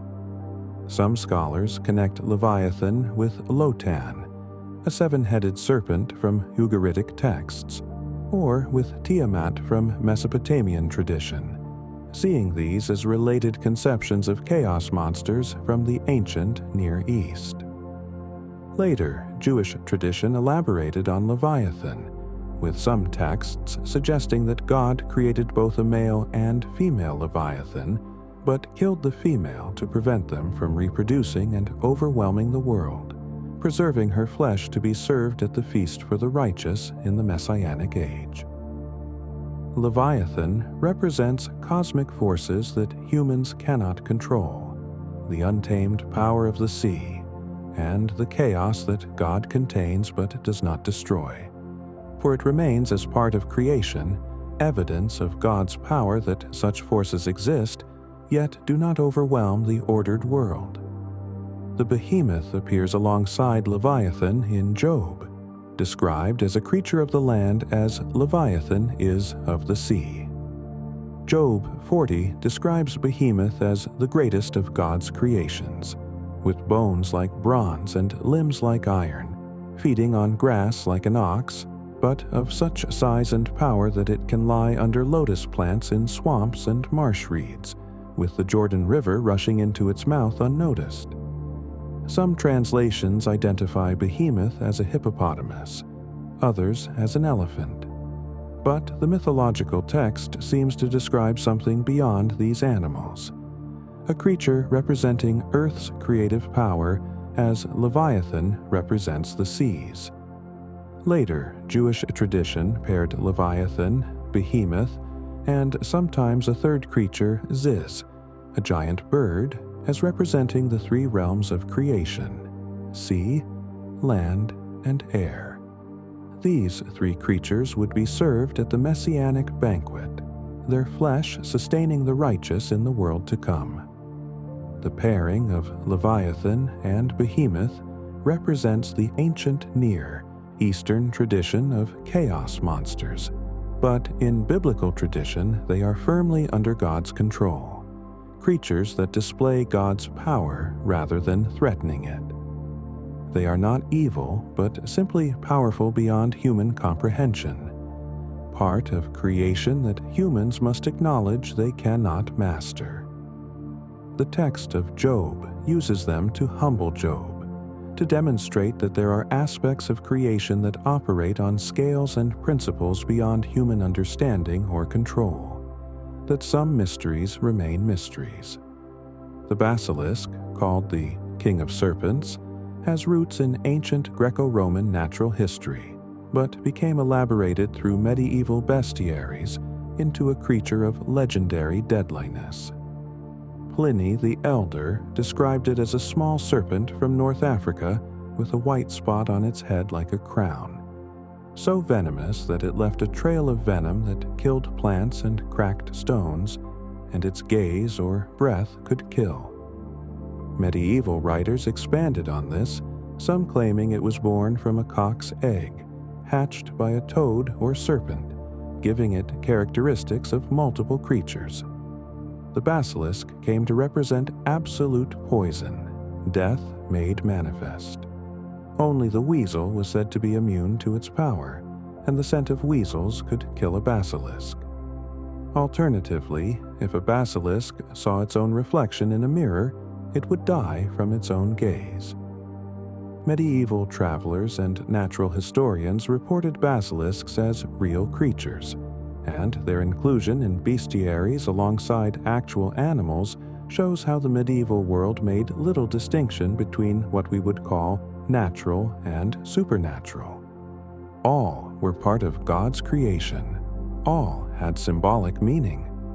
The basilisk represented sin's corruption, how evil spreads poison, how pride destroys even itself when forced to look at its own nature. In this way, a creature that likely originated from exaggerated accounts of cobras or vipers became a moral symbol, its physical characteristics less important than what it represented about spiritual danger. The cockatrice, often confused with or considered identical to the basilisk, was distinguished in some traditions by having a rooster's head and sometimes wings on its serpent body. Like the basilisk, it possessed a deadly gaze and poisonous nature. The name comes from Old French cocatras, a corruption of crocodile, showing how names and descriptions could shift across languages and time. In heraldry, the cocatras became a symbol distinct from the basilisk, depicted with a rooster head, dragon body, and serpent tail, sometimes with bat wings. It appeared on coats of arms and in architectural decorations throughout medieval Europe. The cockatrice, like the basilisk, demonstrates how medieval Europeans constructed monsters from misunderstood accounts of real animals, fear of the exotic, and symbolic needs. These creatures served practical narrative purposes. Heroes needed opponents that were both physically dangerous and symbolically meaningful. The cockatrice, being born from a rooster's egg, represented unnatural generation, the violation of natural categories. Roosters don't lay eggs, but if one did, and if something as unclean as a toad hatched it, the result could only be abomination. This reflected medieval Christian cosmology's concern with order, category, and the punishment for violations of natural law. The manticore, derived from Persian legend but transmitted through Greek sources, particularly Ctesias's Indica, was described as having the body of a lion, the face of a human, and a tail like a scorpion's that could shoot poisonous spines. Its name derives from the Persian martiakswar, meaning man-eater. The creature was said to devour its victims entirely, leaving no trace, clothing and bones dissolving in its digestive system. Some descriptions gave it 3 rows of teeth in its jaws, like those of a shark. Medieval bestiaries included the manticore, often depicting it in marginal illustrations with various artistic interpretations of the description. The manticore represented the dangers of distant lands, the unknown territories beyond the civilized world where nature followed different rules. In the medieval imagination, the farther one traveled from Christian Europe, the more monstrous and strange creatures became, a geographic ordering that placed civilization at the center and monsters at the margins. The manticore specifically came to represent the dangers of India and Persia, places known to medieval Europeans primarily through travelers' tales and trade goods, exotic realms where anything might be possible. Like many monsters derived from distant sources, the manticore likely originated from misunderstood descriptions of real animals, perhaps tigers combined with travelers' tales and linguistic confusion. But once established in the bestiary tradition, it took on symbolic weight representing the exotic, the dangerous, and the margins of the known world. The phoenix, one of the most enduring symbols of rebirth and renewal, has roots in ancient Egyptian mythology but became most famous through Greek and Roman transmission. The Egyptian Bennu bird, associated with the sun god Ra and the city of Heliopolis, was depicted as a heron-like bird and represented creation and rebirth. According to Egyptian belief, the Bennu created itself from fire that burned on a sacred tree, and its appearance marked the beginning of a new age. Greek writers, particularly Herodotus, transmitted accounts of a bird from Arabia that lived for 500 years, and when death approached, it built a nest of aromatic branches and spices, ignited the nest, and was consumed in the flames. From the ashes, a new phoenix arose, which would take the remains of its parent to the temple of the sun. Later, Roman writers like Pliny and Tacitus elaborated on the phoenix legend, with varying accounts of its lifespan. Some said 500 years, others 1,000, some even 12,000. The phoenix became a Christian symbol of resurrection and eternal life, appearing in early Christian art and literature as a representation of Christ's death and rebirth. The key to the phoenix's enduring appeal lies in its powerful symbolism: that endings contain beginnings, that from destruction comes renewal, that death is not final but transformative. Unlike most mythological creatures that remain static, the phoenix's entire existence is cyclical transformation, making it less a monster and more a living embodiment of philosophical principle: the eternal return, the wheel of time itself given wings and fire. The griffin, with the body of a lion and the head and wings of an eagle, appears in the art and mythology of ancient Near Eastern, Egyptian, and Greek cultures, though its origins likely lie even earlier. Griffins combined the king of beasts with the king of birds, creating a creature of supreme power. In Greek tradition, griffins guarded gold deposits in the mountains of Scythia, fighting constantly with the one-eyed Arimaspians who tried to steal the gold. Medieval bestiaries described griffins as fierce creatures that mated for life, and if one partner died, the other would never take another mate. Griffin claws and eggs were prized in medieval Europe as magical objects, though what was sold as griffin claws were typically antelope horns, and griffin eggs were often ostrich eggs. The griffin appeared extensively in heraldry, representing strength, courage, and vigilance. In Christian symbolism, the griffin's dual nature, earthly lion and heavenly eagle, made it a symbol of Christ's dual nature, human and divine. The griffin demonstrates how mythological creatures could serve multiple functions: guardians of treasure, symbols of marital fidelity, heraldic emblems of noble families, and religious symbols. The consistency of the griffin's basic form across multiple cultures, from ancient Assyrian palace reliefs to medieval European tapestries, suggests it filled a fundamental symbolic need, representing the union of different kinds of power: the guardian that combines strength and wisdom, the creature that belongs equally to earth and sky. The roc, or Ruk, appears in Arabic literature, most famously in the tales of Sinbad the Sailor from the 1001 Nights. The roc was described as a bird so enormous it could carry off elephants in its talons, with wings that darkened the sun when it flew overhead. Sinbad encounters rocs on multiple voyages, once escaping an island by tying himself to a roc's leg with his turban as the bird took flight. Another time, barely escaping when his companions stole eggs from a roc's nest, provoking the parent birds to attack by dropping boulders on the sailor's ship.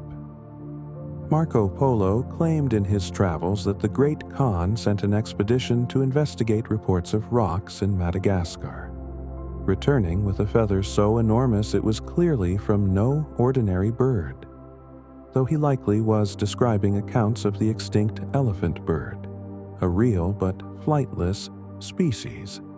Arab geographers and naturalists debated whether the roc was real or legendary, with some placing it in the Indian Ocean, others in Madagascar, others in unknown islands beyond the known world.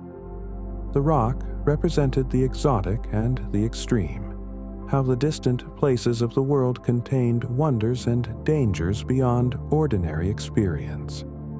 Like many legendary creatures, the roc may have originated from real animals, the elephant bird, or perhaps exaggerated accounts of large eagles, combined with storytelling embellishment and the human tendency to imagine that somewhere, beyond our immediate experience, everything is bigger, stranger, more dangerous, and more wonderful. The Simurgh of Persian mythology, particularly in Ferdowsi's Shahnameh, is a benevolent and ancient bird of immense wisdom and age, said to have lived long enough to see the world destroyed 3 times. The Simurgh had the body of a peacock, the head of a dog, and the claws of a lion, though descriptions vary.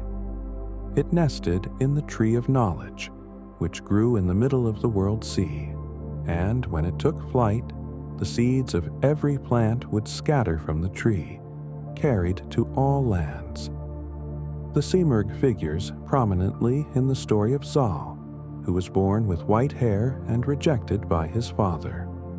The Simurgh found the abandoned infant and raised him, and later helped him multiple times, including assisting with the birth of his son Rostam by something resembling a cesarean section, the Simurgh's medical knowledge being complete. The Simurgh also appears in Attar's allegorical poem, The Conference of the Birds, in which all the birds of the world undertake a pilgrimage to find the Simurgh, their mythical king. After a long journey filled with trials, 30 birds, Simurgh in Persian, reach the destination and discover that they themselves are the Simurgh, that the divine they sought was within them all along. The Simurgh represents wisdom, healing, and the unity of all life, functioning more as a cosmic principle than a creature, a guardian of knowledge and granter of boons. Unlike the destructive monsters of many traditions, the Simurgh demonstrates that not all powerful mythical creatures were threats. Some were teachers, healers, and guides. The Qilin of Chinese mythology, sometimes incorrectly translated as Chinese unicorn, though it bears little resemblance to European unicorns, is a chimeric creature with the body of a deer, the tail of an ox, hooves of a horse, and a single horn, though some depictions give it 2 horns. Its body is often shown covered with scales like a dragon's, and flames emerge from its shoulders and hips. The Qilin is deeply benevolent, so gentle that it walks on clouds or water rather than crushing grass beneath its feet, and it eats no living thing, only plants that have already died.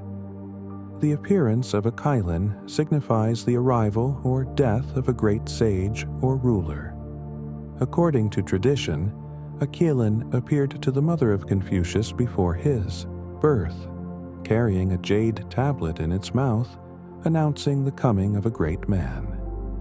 Qilin appear in Chinese art as symbols of prosperity, serenity, and wisdom. They can distinguish the guilty from the innocent, and will strike down the wicked with their horn, while never harming the righteous. Judges in imperial China were sometimes called Qilin because of this association with just judgment. The creature demonstrates the Chinese conception of power as properly directed toward justice and order, power that chooses restraint and gentleness except when confronting evil. The Qilin's scales connect it to dragons, but its hooves and generally herbivorous, peaceful nature connect it to earthly animals, making it a bridge between the celestial and terrestrial, between divine principle and living creature. The European unicorn, as it developed through medieval bestiaries and romance literature, differed significantly from classical sources. Ctesias described the unicorn in his Indica as a wild ass with a single horn from India, fierce and impossible to capture alive. Pliny the Elder described similar creatures. But medieval Christianity transformed the unicorn into a symbol of purity, a white horse-like creature whose horn could purify poisoned water and cure disease. Most significantly, the unicorn could only be captured by a virgin. In the presence of a pure maiden, the fierce unicorn would become gentle, lay its head in her lap, and could then be captured or killed by hunters. This story became an elaborate Christian allegory for Christ's incarnation, with the unicorn representing Christ, the Virgin representing Mary, and the capture representing the incarnation and passion. Unicorn horn, actually narwhal tusk from Arctic waters, was among the most valuable substances in medieval Europe, believed to detect and neutralize poison. Entire narwhal tusks sold for many times their weight in gold. The unicorn appears in heraldry, notably in the royal coat of arms of Scotland and the United Kingdom, usually depicted chained, representing that even the wildest power can be tamed. The unicorn thus demonstrates how a creature from garbled travelers' accounts of real animals, probably rhinoceros, oryx, or combinations of multiple animals, could be transformed through cultural and religious symbolism into something far removed from its origins, becoming not just a creature but an entire complex of meanings about purity, power, sacrifice, and the taming of the wild. The kappa of Japanese folklore is a water spirit, sometimes more mischievous than monstrous, though it can be deadly. Kappa are described as child-sized, with greenish skin, webbed hands and feet, a turtle-like shell on their back, and, most distinctively, a water-filled depression on top of their head.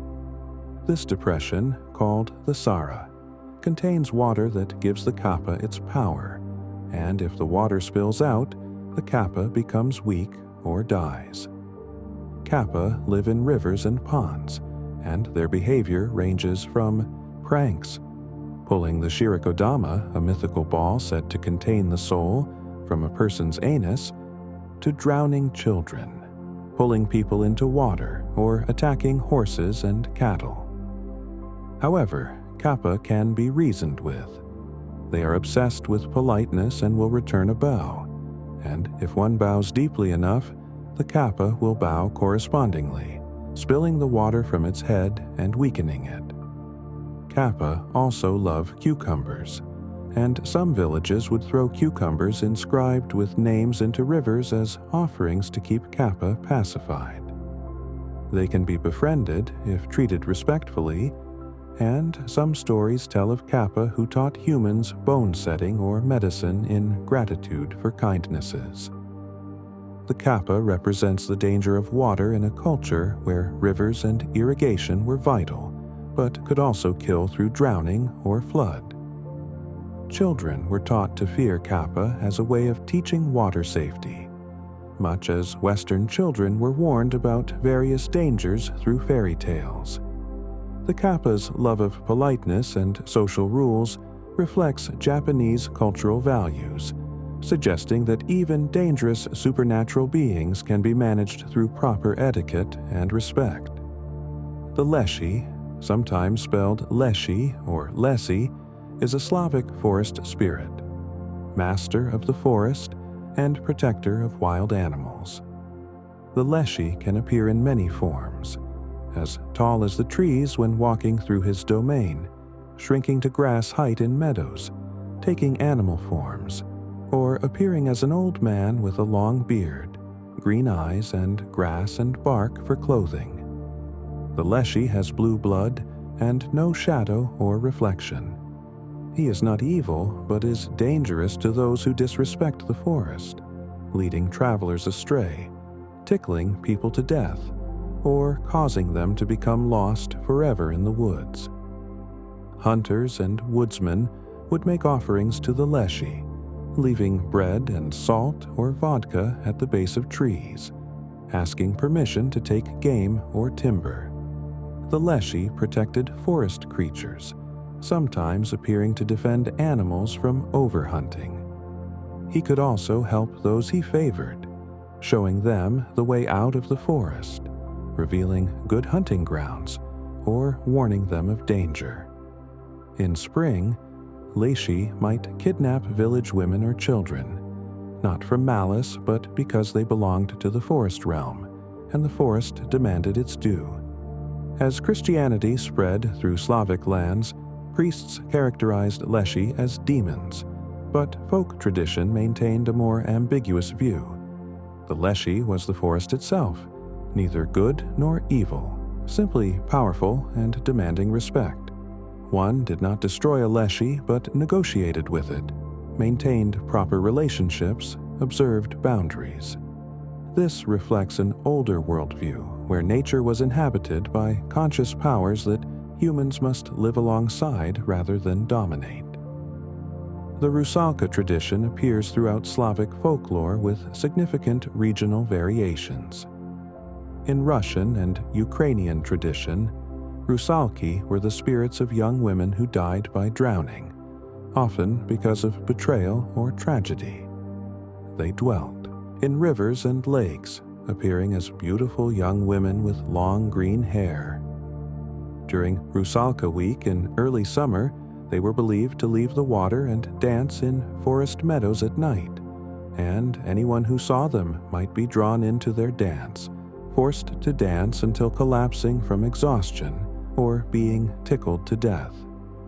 Some traditions held that Rusalki sought revenge on men, particularly those who had wronged women, luring them into water to drown.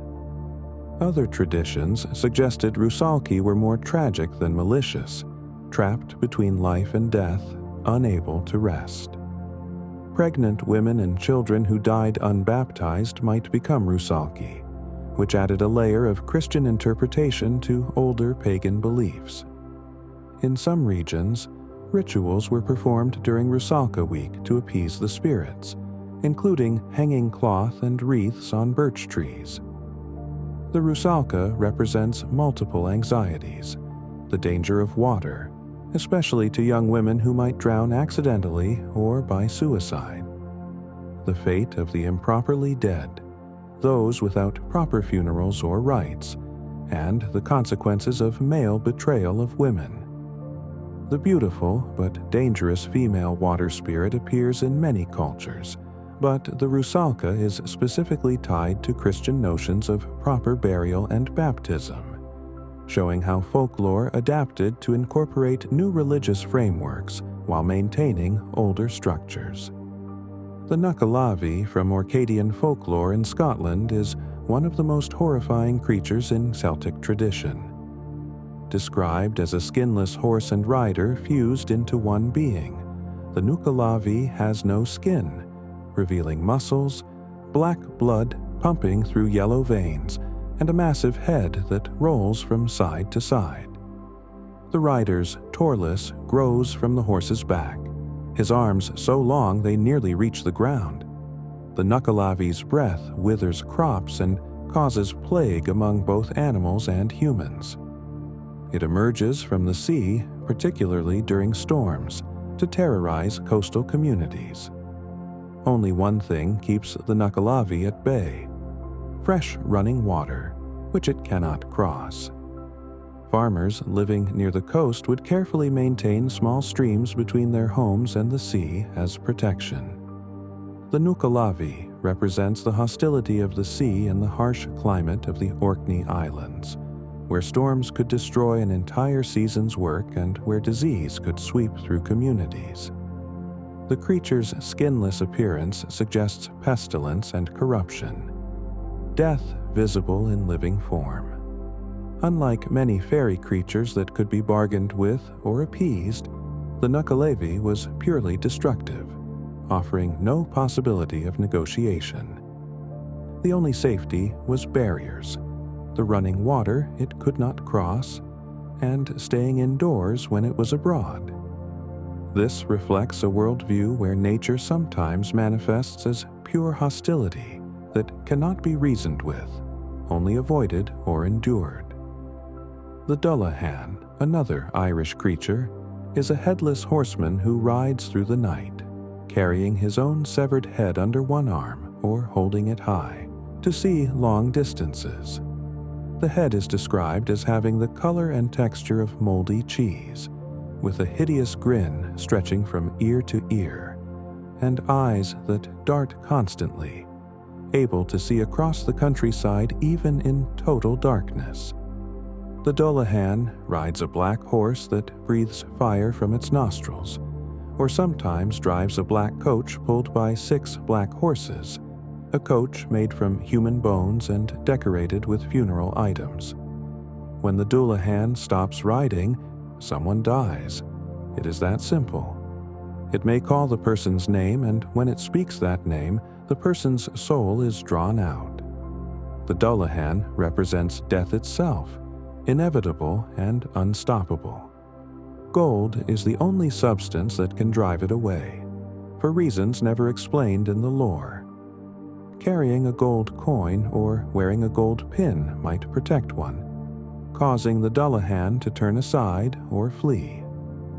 The headless horseman motif appears in many cultures, but the Dullahan is specifically Irish, tied to ideas about death portents and the thin boundary between the living and dead in Celtic belief. The Dullahan is not evil, but rather a manifestation of fate, death coming as it must, neither cruel nor kind, simply inevitable. Its appearance does not cause death, but signals that death has been decreed, that the appointed time has come. In this way, the Dullahan represents the Irish conception of death as appointed rather than random, as part of an order beyond human understanding or control. The Banshee, Bean Saida, in Irish meaning woman of the fairy mound, is a death messenger who appears to certain Irish families before a death occurs. She is heard wailing and keening, the traditional Irish funeral cry, warning that someone in the family will soon die. Different descriptions exist of her appearance. Sometimes a beautiful woman in white or gray, sometimes an old hag, sometimes a woman washing bloody clothes in a stream. The Banshee does not cause death but announces it, her keening a combination of warning and mourning. Certain families, particularly those with O or Mac in their names indicating ancient Gaelic lineage, were said to have banshees attached to them. When a member of such a family was dying, even far from Ireland, the banshee would appear to living relatives, her cry unmistakable. Multiple witnesses would sometimes hear the banshee, confirming it was not hallucination. Some families reported seeing coaches of the dead, funeral processions of ghosts led by a banshee. The banshee represents the Irish conception of death as a family affair, something that concerns the lineage, not just the individual. The wailing woman is not a monster, but an omen, even a mourner, grieving for the soon-to-be dead.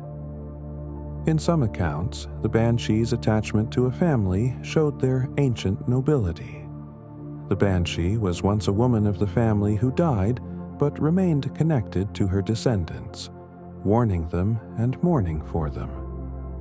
This transforms the frightening supernatural encounter into a kind of ancestral care, the dead looking after the living even as they summon them to join the dead. The Gancana is a male fairy from Irish folklore who appears as a handsome man, often with a pipe, in lonely places. He seduces mortal women with his charm and beauty, but his touch is poisonous.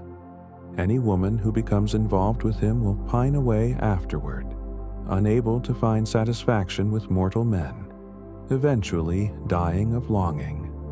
The Gancana represents the danger of fairy enchantment, the risk of encounters with the beautiful otherworld that ruin one for ordinary life. He is not necessarily cruel, but his nature is incompatible with human happiness. Some traditions suggest the Gansana seeks mortal lovers because he is lonely, barred from fairy courts for some transgression. But this does not change the danger he represents. The Gantana reflects concerns about young women being led astray, about the dangers of beauty and charm, about how extraordinary experiences can make ordinary life unbearable. In a culture where arranged marriages and practical partnerships were the norm, the Gankana embodied the threat of romantic passion. Love that destroys rather than builds, attachment that isolates rather than integrates. He also represents the fairy realm's fundamental otherness, its incompatibility with human life. Unlike fairy lovers who deliberately steal mortals away, the Gankana's harm is almost inadvertent, simply the consequence of his nature. This makes him more tragic than evil, a being whose very existence causes suffering without malice. The Nukalavi's counterpart in Orkney folklore, though less horrifying, is the Selkie, which we have discussed. But the islands also tell of the Finn folk, a race of sorcerers who live partly on the island of Hildeland, which vanishes and reappears, and partly beneath the sea. The Finn folk are master shapeshifters and magicians who steal humans away, sometimes to marry them, other times to make them row the Finn folk boats. Those taken by Finn folk gradually forget their human lives, becoming more like Finn folk themselves. Finn folk wives could become human if their husbands could steal and destroy their magical belt or pouch, but this was nearly impossible. The Finn folk were not exactly evil, but were alien in their thinking, pursuing their own purposes regardless of human suffering. They controlled weather and could cause storms or calm them according to their whim. Fishermen and sailors tried to avoid Finn folk attention, for even favorable attention could be dangerous, binding humans into obligations and relationships from which there was no escape. The Finn folk represent the sea as a foreign realm with its own inhabitants who have their own concerns, for whom humans are sometimes useful, sometimes obstacles, but never truly kin. This conception, that the sea contains conscious beings who are not demons or gods but simply other, operating by rules we cannot fully understand, reflects island life where the sea is, constant presence, provider and destroyer, never fully knowable. The Tylwyth Teg, the fair folk of Welsh tradition, are similar to Irish Saido, but with their own distinct characteristics and stories. They live in an invisible realm that exists alongside the human world, occasionally visible in twilight or at liminal times and places. The Tylwyth Teg are generally more benevolent than their Irish cousins, but must still be treated with great respect. They leave gifts for those who please them, and curses for those who offend them. They are particularly fond of beautiful children, and have been known to steal human babies, leaving changeling in their place. These changelings might be elderly Tylwyth Teg disguised as babies, or carved wooden figures given temporary life, or actual Tylwyth Teg children traded for human ones. Parents could recognize changelings by their strange behavior, constant crying, or uncanny knowledge. Various methods existed to retrieve the stolen child or expose the changeling, often involving cooking in eggshells or other absurd actions that would make the changeling laugh and reveal itself. The Tylwyth Teg also held magnificent feasts and balls in their realm, and humans who stumbled into these celebrations might dance for what seemed like minutes, but was actually years, emerging to find everyone they knew dead and the world changed. This warning about fairy time reflects anxieties about how pleasure and distraction can steal years from a life, how one can lose decades pursuing enchantment while real life passes by. The Japanese Yuki Onna, or Snow Woman, appears in stories as a beautiful woman in a white kimono, her skin pale as snow, appearing during snowstorms. Her nature varies by telling. In some stories, she is a ghost of someone who died in the snow. In others, she is a snow spirit, In still others a kind of yokai or supernatural creature. The Yuki-onna often appears to travelers lost in snowstorms, sometimes leading them to shelter, other times breathing on them with her icy breath and freezing them to death. Some tales tell of the Yuki-onna sparing someone who pleases her, making them promise never to tell anyone of the encounter. Years later, the man will marry a beautiful woman, and one night tell her the story of the time a snow woman spared his life, only for his wife to reveal she is that same Yuki-onna, and he has broken his promise. In some versions, she kills him. In others, she leaves him. In still others, she forgives him for the sake of their children. The Yuki-onna represents the beauty and danger of winter in Japan, storms that can kill, snow that seems pure and lovely, but that can mean death to those caught unprepared. Her ability to live as a human woman, marry, bear children, speaks to the way the supernatural in Japanese tradition is not always clearly separated from the natural, how the extraordinary can be hidden within the ordinary, how one might live alongside the otherworldly without knowing it. The Yuki-onna stories often have melancholy endings, focused not on defeating the monster, but on the tragedy of impossible relationships, the sadness of beings who belong to different worlds. The Japanese kijo, or demon woman, represents women who have transformed into oni through extreme emotion, rage, jealousy, or resentment. Unlike oni, who were born as demons, kijo were once human, and their transformation shows the Buddhist concept that emotions, if uncontrolled, can literally change one's nature.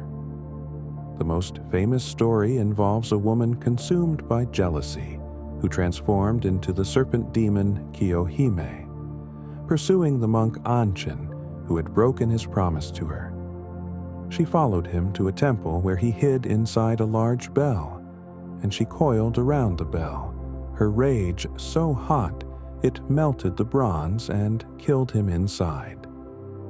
Another tale tells of the demon woman of Adachigahara, once a servant who went mad searching for her missing mistress's child, becoming a cannibal living in a remote mountain cottage.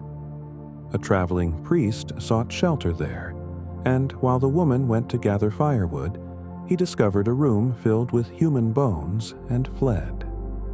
These stories served as warnings about uncontrolled passion, about how grief or rage or jealousy could consume a person's humanity entirely. But they also reflected real fears about women's power, particularly women scorned or wronged, the danger of feminine rage in a patriarchal society. The kijo is always tragic, a victim of circumstance or betrayal who becomes a monster, never simply born evil. This distinguishes them from yokai or nature spirits. The kijo's monstrosity is personal, psychological, the result of human experience pushed beyond bearable limits.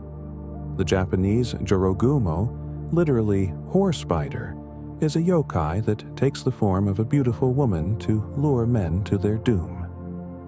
The jorogumo is actually a spider that has lived for 400 years and gained magical powers, able to transform into human shape. She appears as a woman playing a biwa, a traditional stringed instrument, in lonely places or sometimes in her own dwelling. When a man approaches, attracted by her beauty and music, she seduces him. Once he is entranced, she binds him in spider silk and consumes him. Some stories tell of jorogumo keeping human husbands for years, bearing children with them, only revealing their true nature when the deception can no longer be maintained. The jorogumo lives near water, particularly waterfalls, and some stories tell of men being pulled into pools by invisible threads. The jorogumo represents anxieties about female sexuality and deception, the fear that beauty might conceal predatory intent. But like many yokai, the Jorogumo is not purely evil. Some stories tell of Jorogumo who genuinely fall in love with their human partners and try to maintain the relationship, their eventual discovery being tragic rather than malicious. The Jorogumo also appears in some tales as a protective figure, warning travelers of danger or guarding specific locations. This ambiguity is characteristic of yokai generally. They are not devils in the Christian sense, but beings with their own motivations, sometimes helpful, sometimes harmful, operating according to their natures rather than cosmic good or evil. The Greek Empusa was a demigoddess in the service of Hecate, able to transform her appearance at will. She typically appeared as a beautiful young woman to seduce young men, then would feed on their blood and flesh.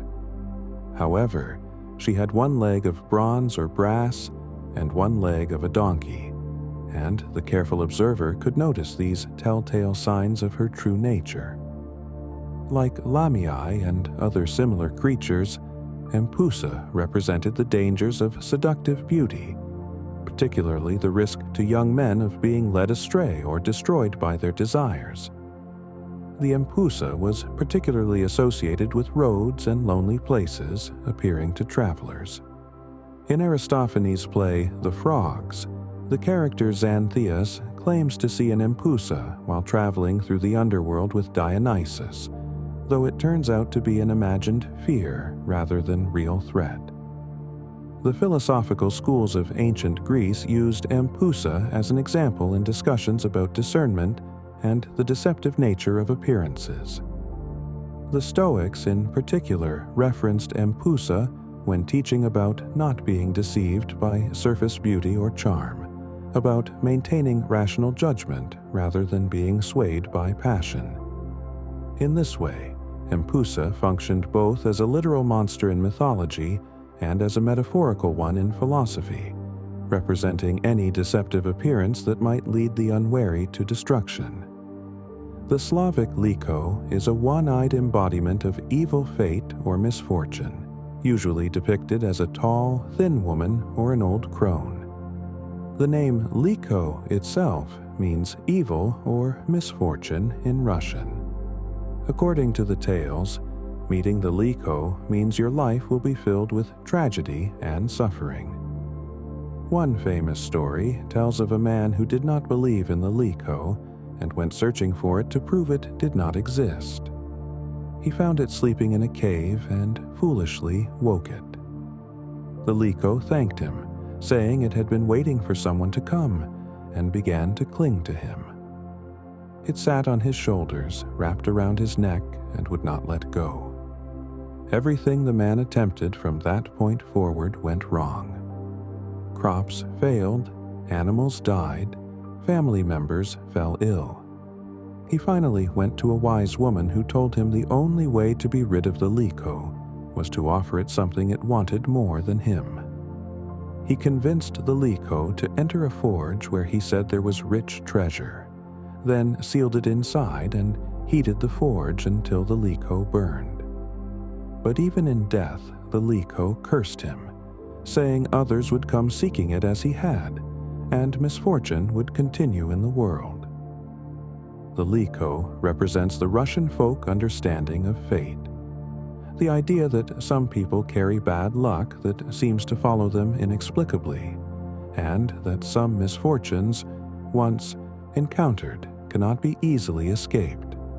It is a monster of inevitability, of doom that comes not through one's own actions but through sheer bad fortune, the random cruelty of fate itself. The aswang from Filipino folklore is actually an umbrella term for various shape-shifting creatures, but commonly refers to beings that appear human by day and transform into monstrous forms at night.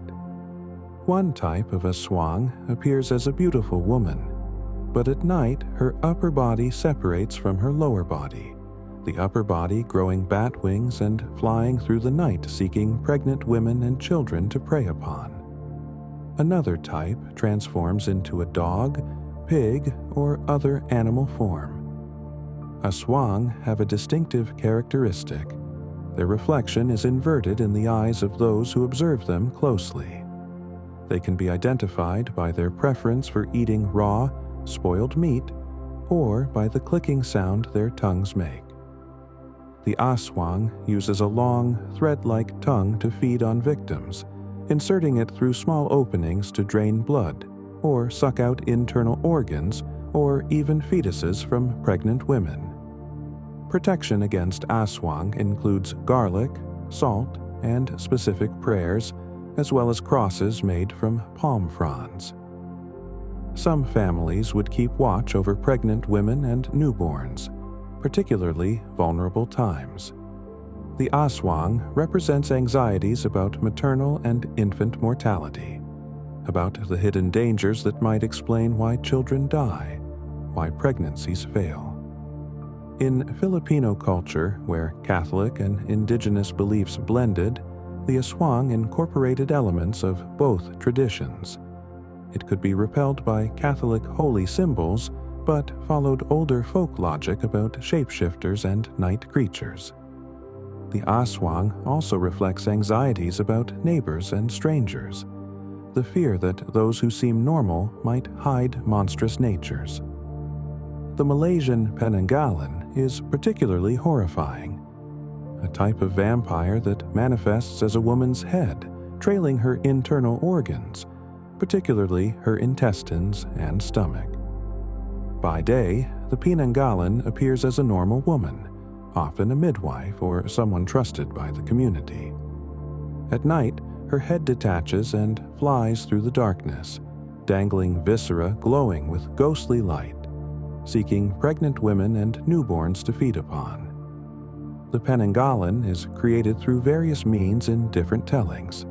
Sometimes a woman practicing black magic, sometimes a woman who startled while deep in mystical concentration, sometimes a curse. The creature must return to her body before dawn, and to do this she soaks her organs in vinegar to shrink them enough to fit back into her body cavity. If someone finds her body while she is detached and moves it, she cannot reunite with it and will die at dawn. Similarly, placing thorns around windows and roofs can snag her trailing organs, trapping her. The penanggalan, like many Southeast Asian monsters, is associated with childbirth, reflecting the very real dangers women faced during pregnancy and delivery. The image of the detached head and organs is particularly visceral, perhaps representing a kind of medical horror, a body coming apart in the worst way imaginable. The fact that the penanggalan is often a trusted figure, a midwife, adds betrayal to the horror, the violation of trust from someone who should be a helper and protector. The manananggal from Filipino folklore is similar to the penanggalan but distinctly different. The manananggal is a woman whose upper torso separates from her lower body, growing bat-like wings and flying through the night.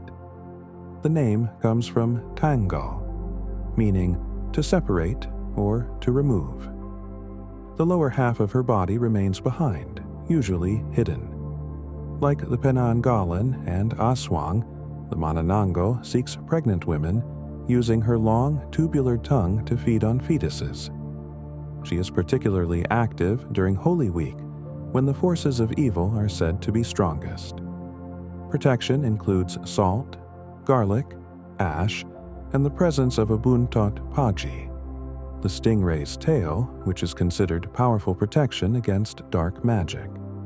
If someone finds the manananggal's lower body while she is hunting, they can spread salt, garlic, or ash on it, preventing her from reuniting. When the sun rises, the separated parts will both die.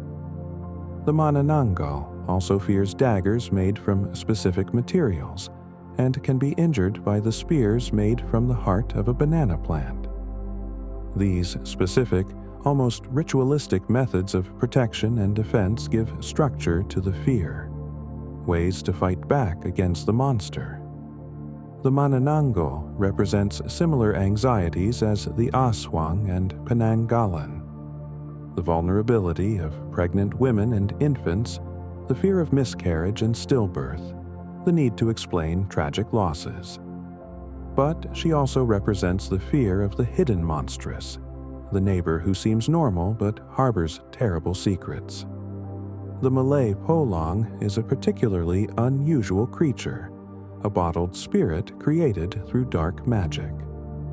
A sorcerer who wishes to create a polong must collect blood from a murdered person, store it in a bottle, and perform specific rituals for days while the blood is kept.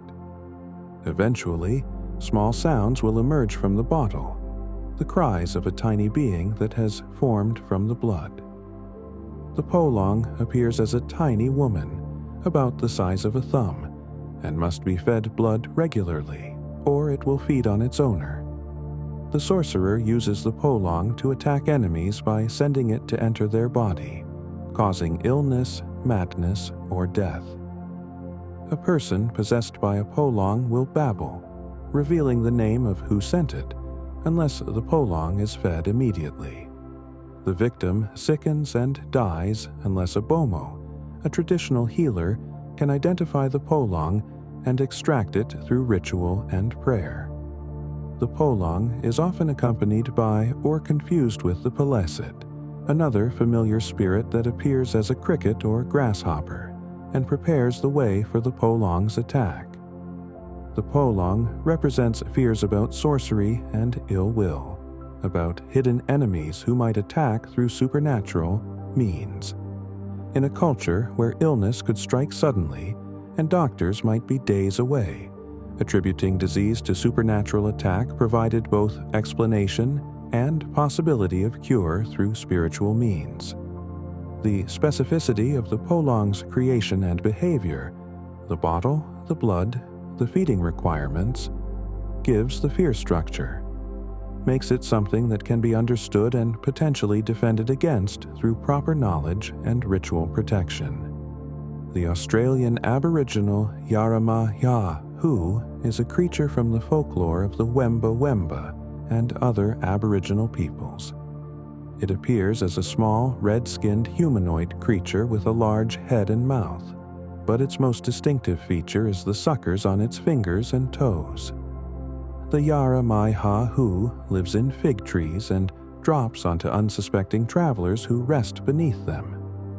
It attaches itself with its suckers and drains the victim's blood, not killing them but leaving them weakened.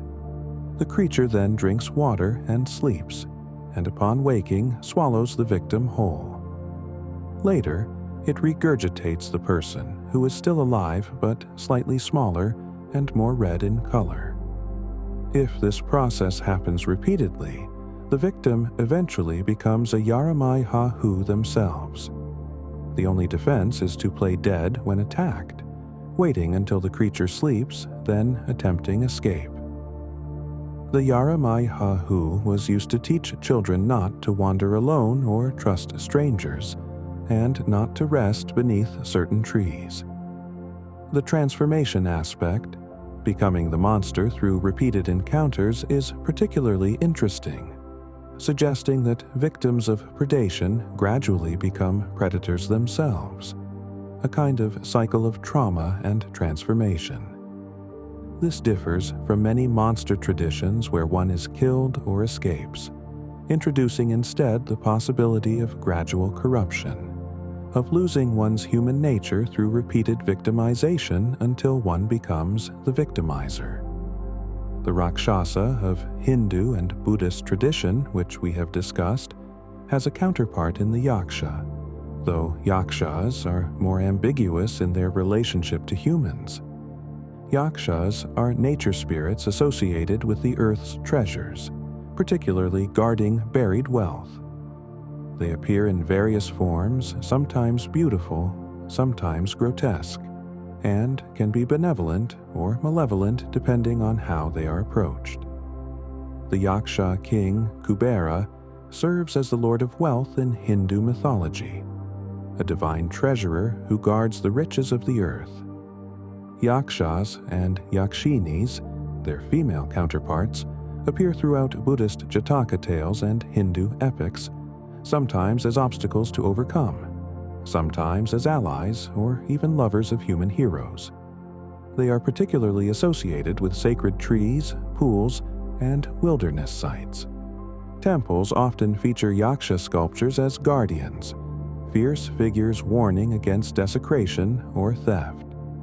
The ambiguity of yakshas, neither gods nor demons, but powerful beings with their own agendas, reflects a sophisticated understanding of the natural world as containing forces that are not automatically aligned with human interests, but can be negotiated with, respected, and sometimes befriended. This differs from the dualistic good versus evil framework of some other traditions, instead presenting a world populated by various types of conscious beings, each with their own nature and purposes.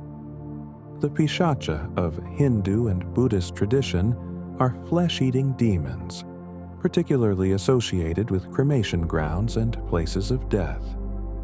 They are described as having dark skin, bulging veins, and red eyes, created from the vices of the gods or from humans who committed terrible sins.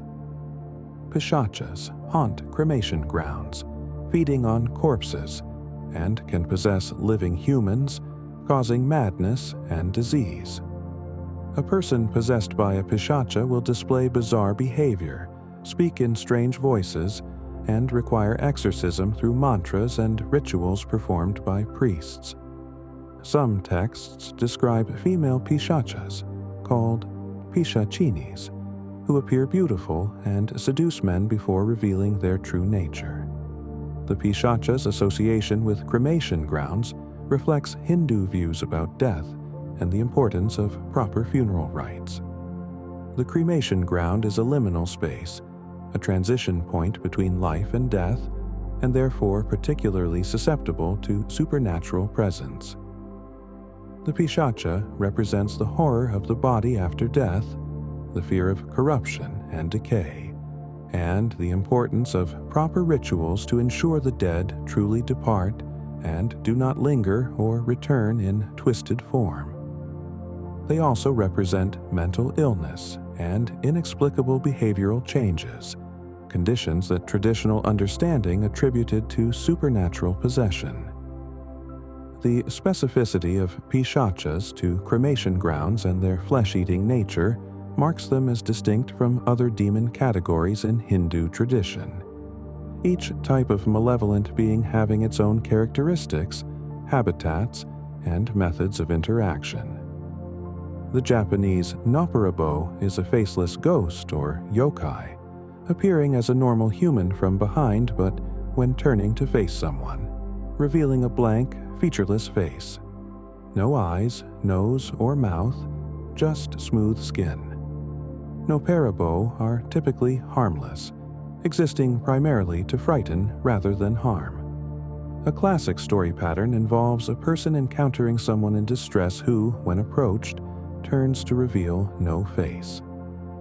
The frightened witness flees and encounters another person, a shopkeeper, a policeman, another traveler, whom they tell about the faceless person. This second person listens sympathetically, then asks, "Did they look like this?" and wipes away their own face, revealing themselves to also be Noparabo. The Noparabo represents a particular kind of horror, not violence or death, but the uncanny, the familiar rendered strange. A human figure should have a face. Without one, it becomes profoundly wrong, unsettling in a way that activates deep-seated recognition patterns in the human brain. The Noparabo also plays with identity and recognition, removing the very features by which we know each other. In some interpretations, the Noparabo reflects Buddhist concepts about the illusory nature of identity and form. The idea that what we think of as fixed, even something as fundamental as a face, is actually impermanent and insubstantial. Unlike monsters that attack or devour, the Noparabo's power lies entirely in causing existential horror, in revealing the instability of appearance and identity. The Futakuchi Onna, or two-mouthed woman, is another Japanese yokai. A woman who appears normal but has a second mouth on the back of her head, hidden beneath her hair. This second mouth has its own voice and demands to be fed constantly. Various origin stories exist. In one, a miser marries a woman who eats almost nothing, congratulating himself on his thrift, but the woman develops the second mouth which eats voraciously at night while she sleeps, her hair extending like tentacles to feed it, consuming twice what a normal person would eat. In another version, a stepmother starves her stepchild, who dies from neglect, and the woman develops the second mouth as punishment, forced to feed it endlessly, driving her to ruin. The second mouth sometimes speaks independently, revealing secrets or contradicting what the woman says with her normal mouth. The Futakuchi Onna represents hidden hungers, the costs of greed and neglect, the idea that what we deprive others of will eventually be demanded of us with interest. The image of the second mouth is deeply unsettling, a fundamental violation of bodily integrity, a parasitic hunger that cannot be satisfied or controlled. In stories where the woman is victim rather than perpetrator, the Futakuchi Onna becomes tragic rather than monstrous, a punishment that fits the crime but exceeds justice, a supernatural curse that consumes the rest of the woman's life. The Wendigo tradition, which we have discussed with appropriate cultural sensitivity, has a parallel in the Stikini of Seminole tradition from the southeastern United States. According to Seminole beliefs, the Stikini are witches who can remove their hearts and internal organs at night, storing them in a hidden pot, and transform into owl form to fly about causing harm. They make a distinctive hoot-hoot sound. If someone finds the jar containing the heart and sprinkles tobacco into it, the Stikini cannot return to human form and will die at sunrise. The Stikini use their powers to curse enemies, cause illness, and spread misfortune. They are created when a person learns dark magic or makes pacts with malevolent spirits. The Stikini represents concerns about witchcraft and the potential for community members to harbor secret evil intentions, to appear normal by day while working harm at night. The specific vulnerability, the hidden heart that must be found and corrupted with tobacco, gives agency to potential victims, a way to fight back against hidden evil. Like many indigenous American traditions, the Stikini belief system includes detailed specifications about behavior, vulnerabilities, and countermeasures, reflecting a coherent worldview where supernatural threats exist but are not invincible, where proper knowledge and action can provide protection. The Indonesian Layak from Balinese tradition is a practitioner of black magic who can transform, most commonly into a floating head-trailing entrails, similar to the Penanggalan and Manananggal. The Layak can also transform into animals, pigs, monkeys, or birds, or appear as balls of flame or moving lights. Layak seek humans to feed upon, particularly babies and pregnant women, and cause illness and misfortune. They are humans who practice black magic, often appearing normal by day, their monstrous nature hidden. Layak can be opposed by white magicians called Balian, who can identify them and protect communities through ritual and prayer. The Layak's existence is still believed by many in Bali today, not as ancient legend, but as present danger requiring ongoing vigilance and spiritual protection. Accusations of being a Layak can have serious social consequences, leading to ostracism or worse. The Layak represents the dark side of Balinese magic, a tradition where supernatural power is real and can be used for good or evil. Unlike Western traditions that might dismiss such beliefs as superstition, Balinese Hinduism incorporates these entities into a comprehensive worldview where the material and spiritual worlds constantly interact, where balance between positive and negative forces must be maintained through ritual, where the presence of monsters requires the presence of protectors, an ongoing struggle that defines the spiritual landscape. The Japanese jubako is not a creature but a tree, a vampiric tree that grows on battlefields and execution grounds where so much blood has soaked the soil that the tree develops a taste for it. The jubako appears as a normal tree until an unsuspecting person rests beneath it or touches it, at which point branches move like tentacles, grabbing the victim and draining their blood through the bark. The tree shows its nature when cut. Instead of sap, it bleeds human blood. The jubako represents the way violence saturates a place, how battlefields and sites of execution become cursed, literally poisoned by the blood and death that occurred there. In Shinto and Buddhist understanding, such places require purification rituals, the cleansing of spiritual pollution. The jubako is what happens when such purification does not occur, when the violence is left to fester and corrupt even the plants. It also represents a kind of natural justice or natural consequence. Violence breeds violence, death creates death dealers. The tree cannot help its nature, having grown from blood-soaked earth, making it tragic as well as terrible. The jubako appears in folklore and artwork as a warning about the long-term consequences of violence, how it persists beyond the moment of killing, how it corrupts the very landscape, how places remember the blood spilled upon them. The Chinese Nyan beast, while often portrayed in modern celebrations as more mischievous than monstrous, was traditionally a terrifying creature that emerged once a year to feed on humans, particularly children. Nyan had a lion-like body with a horn, enormous jaws, and tremendous strength. It lived deep in the sea or mountains most of the year, but emerged on New Year's Eve to terrorize villages. The people discovered that Nyan feared three things: the color red, fire, and loud noises. This led to the tradition of hanging red decorations, lighting firecrackers, and making as much noise as possible on New Year's Eve, traditions that continue today as part of Chinese New Year celebrations, though now celebratory rather than defensive. According to one legend, an old beggar appeared in a village that was preparing to flee from Nyan. The villagers warned him to hide, but he said he would make Nyan go away.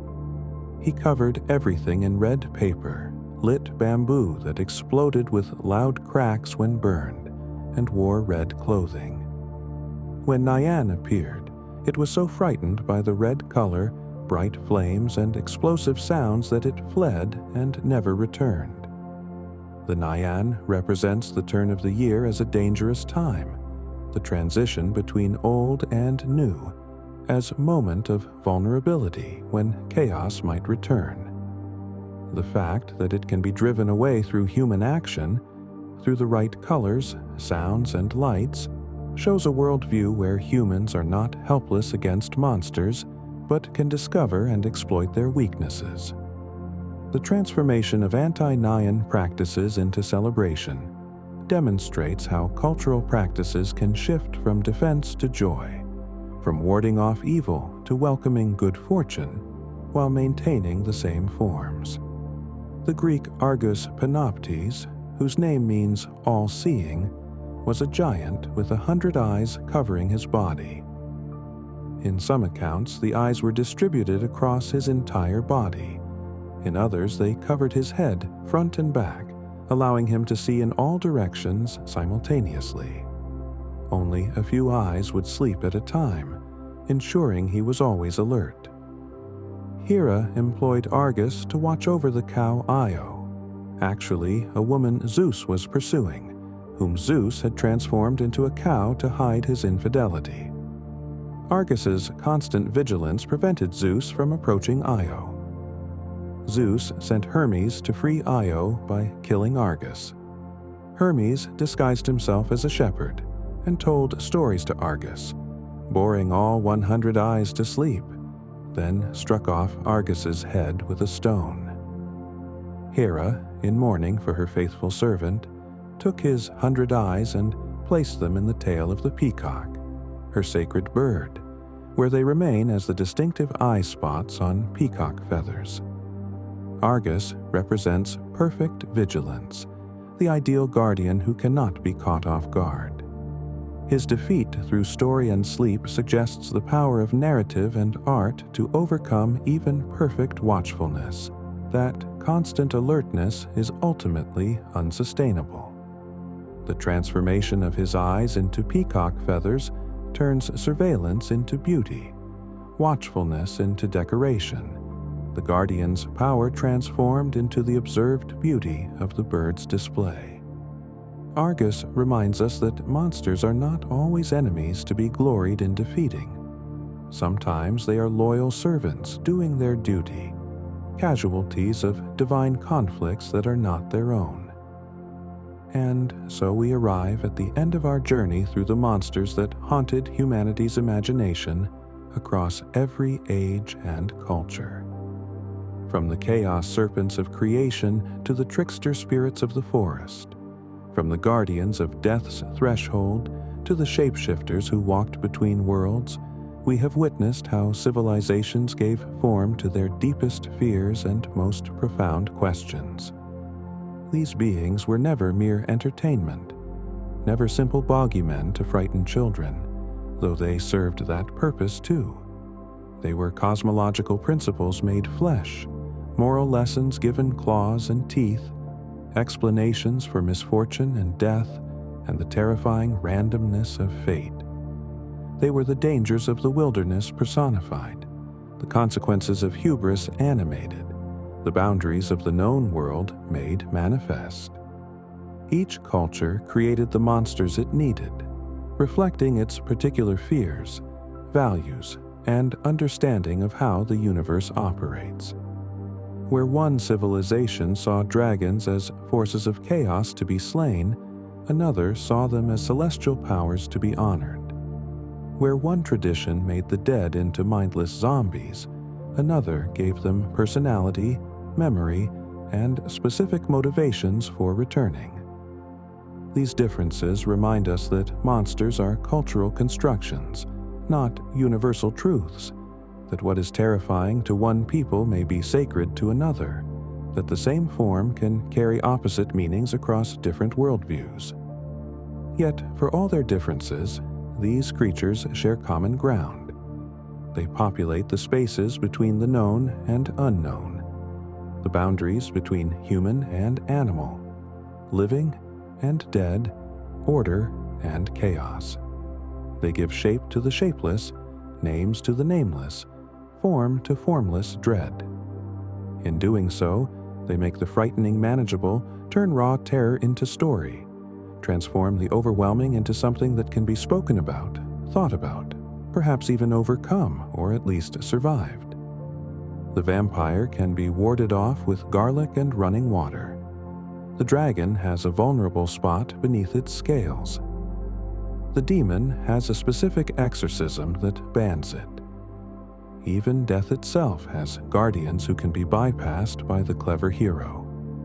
By making monsters specific, giving them forms and rules and weaknesses, our ancestors took power over their fears.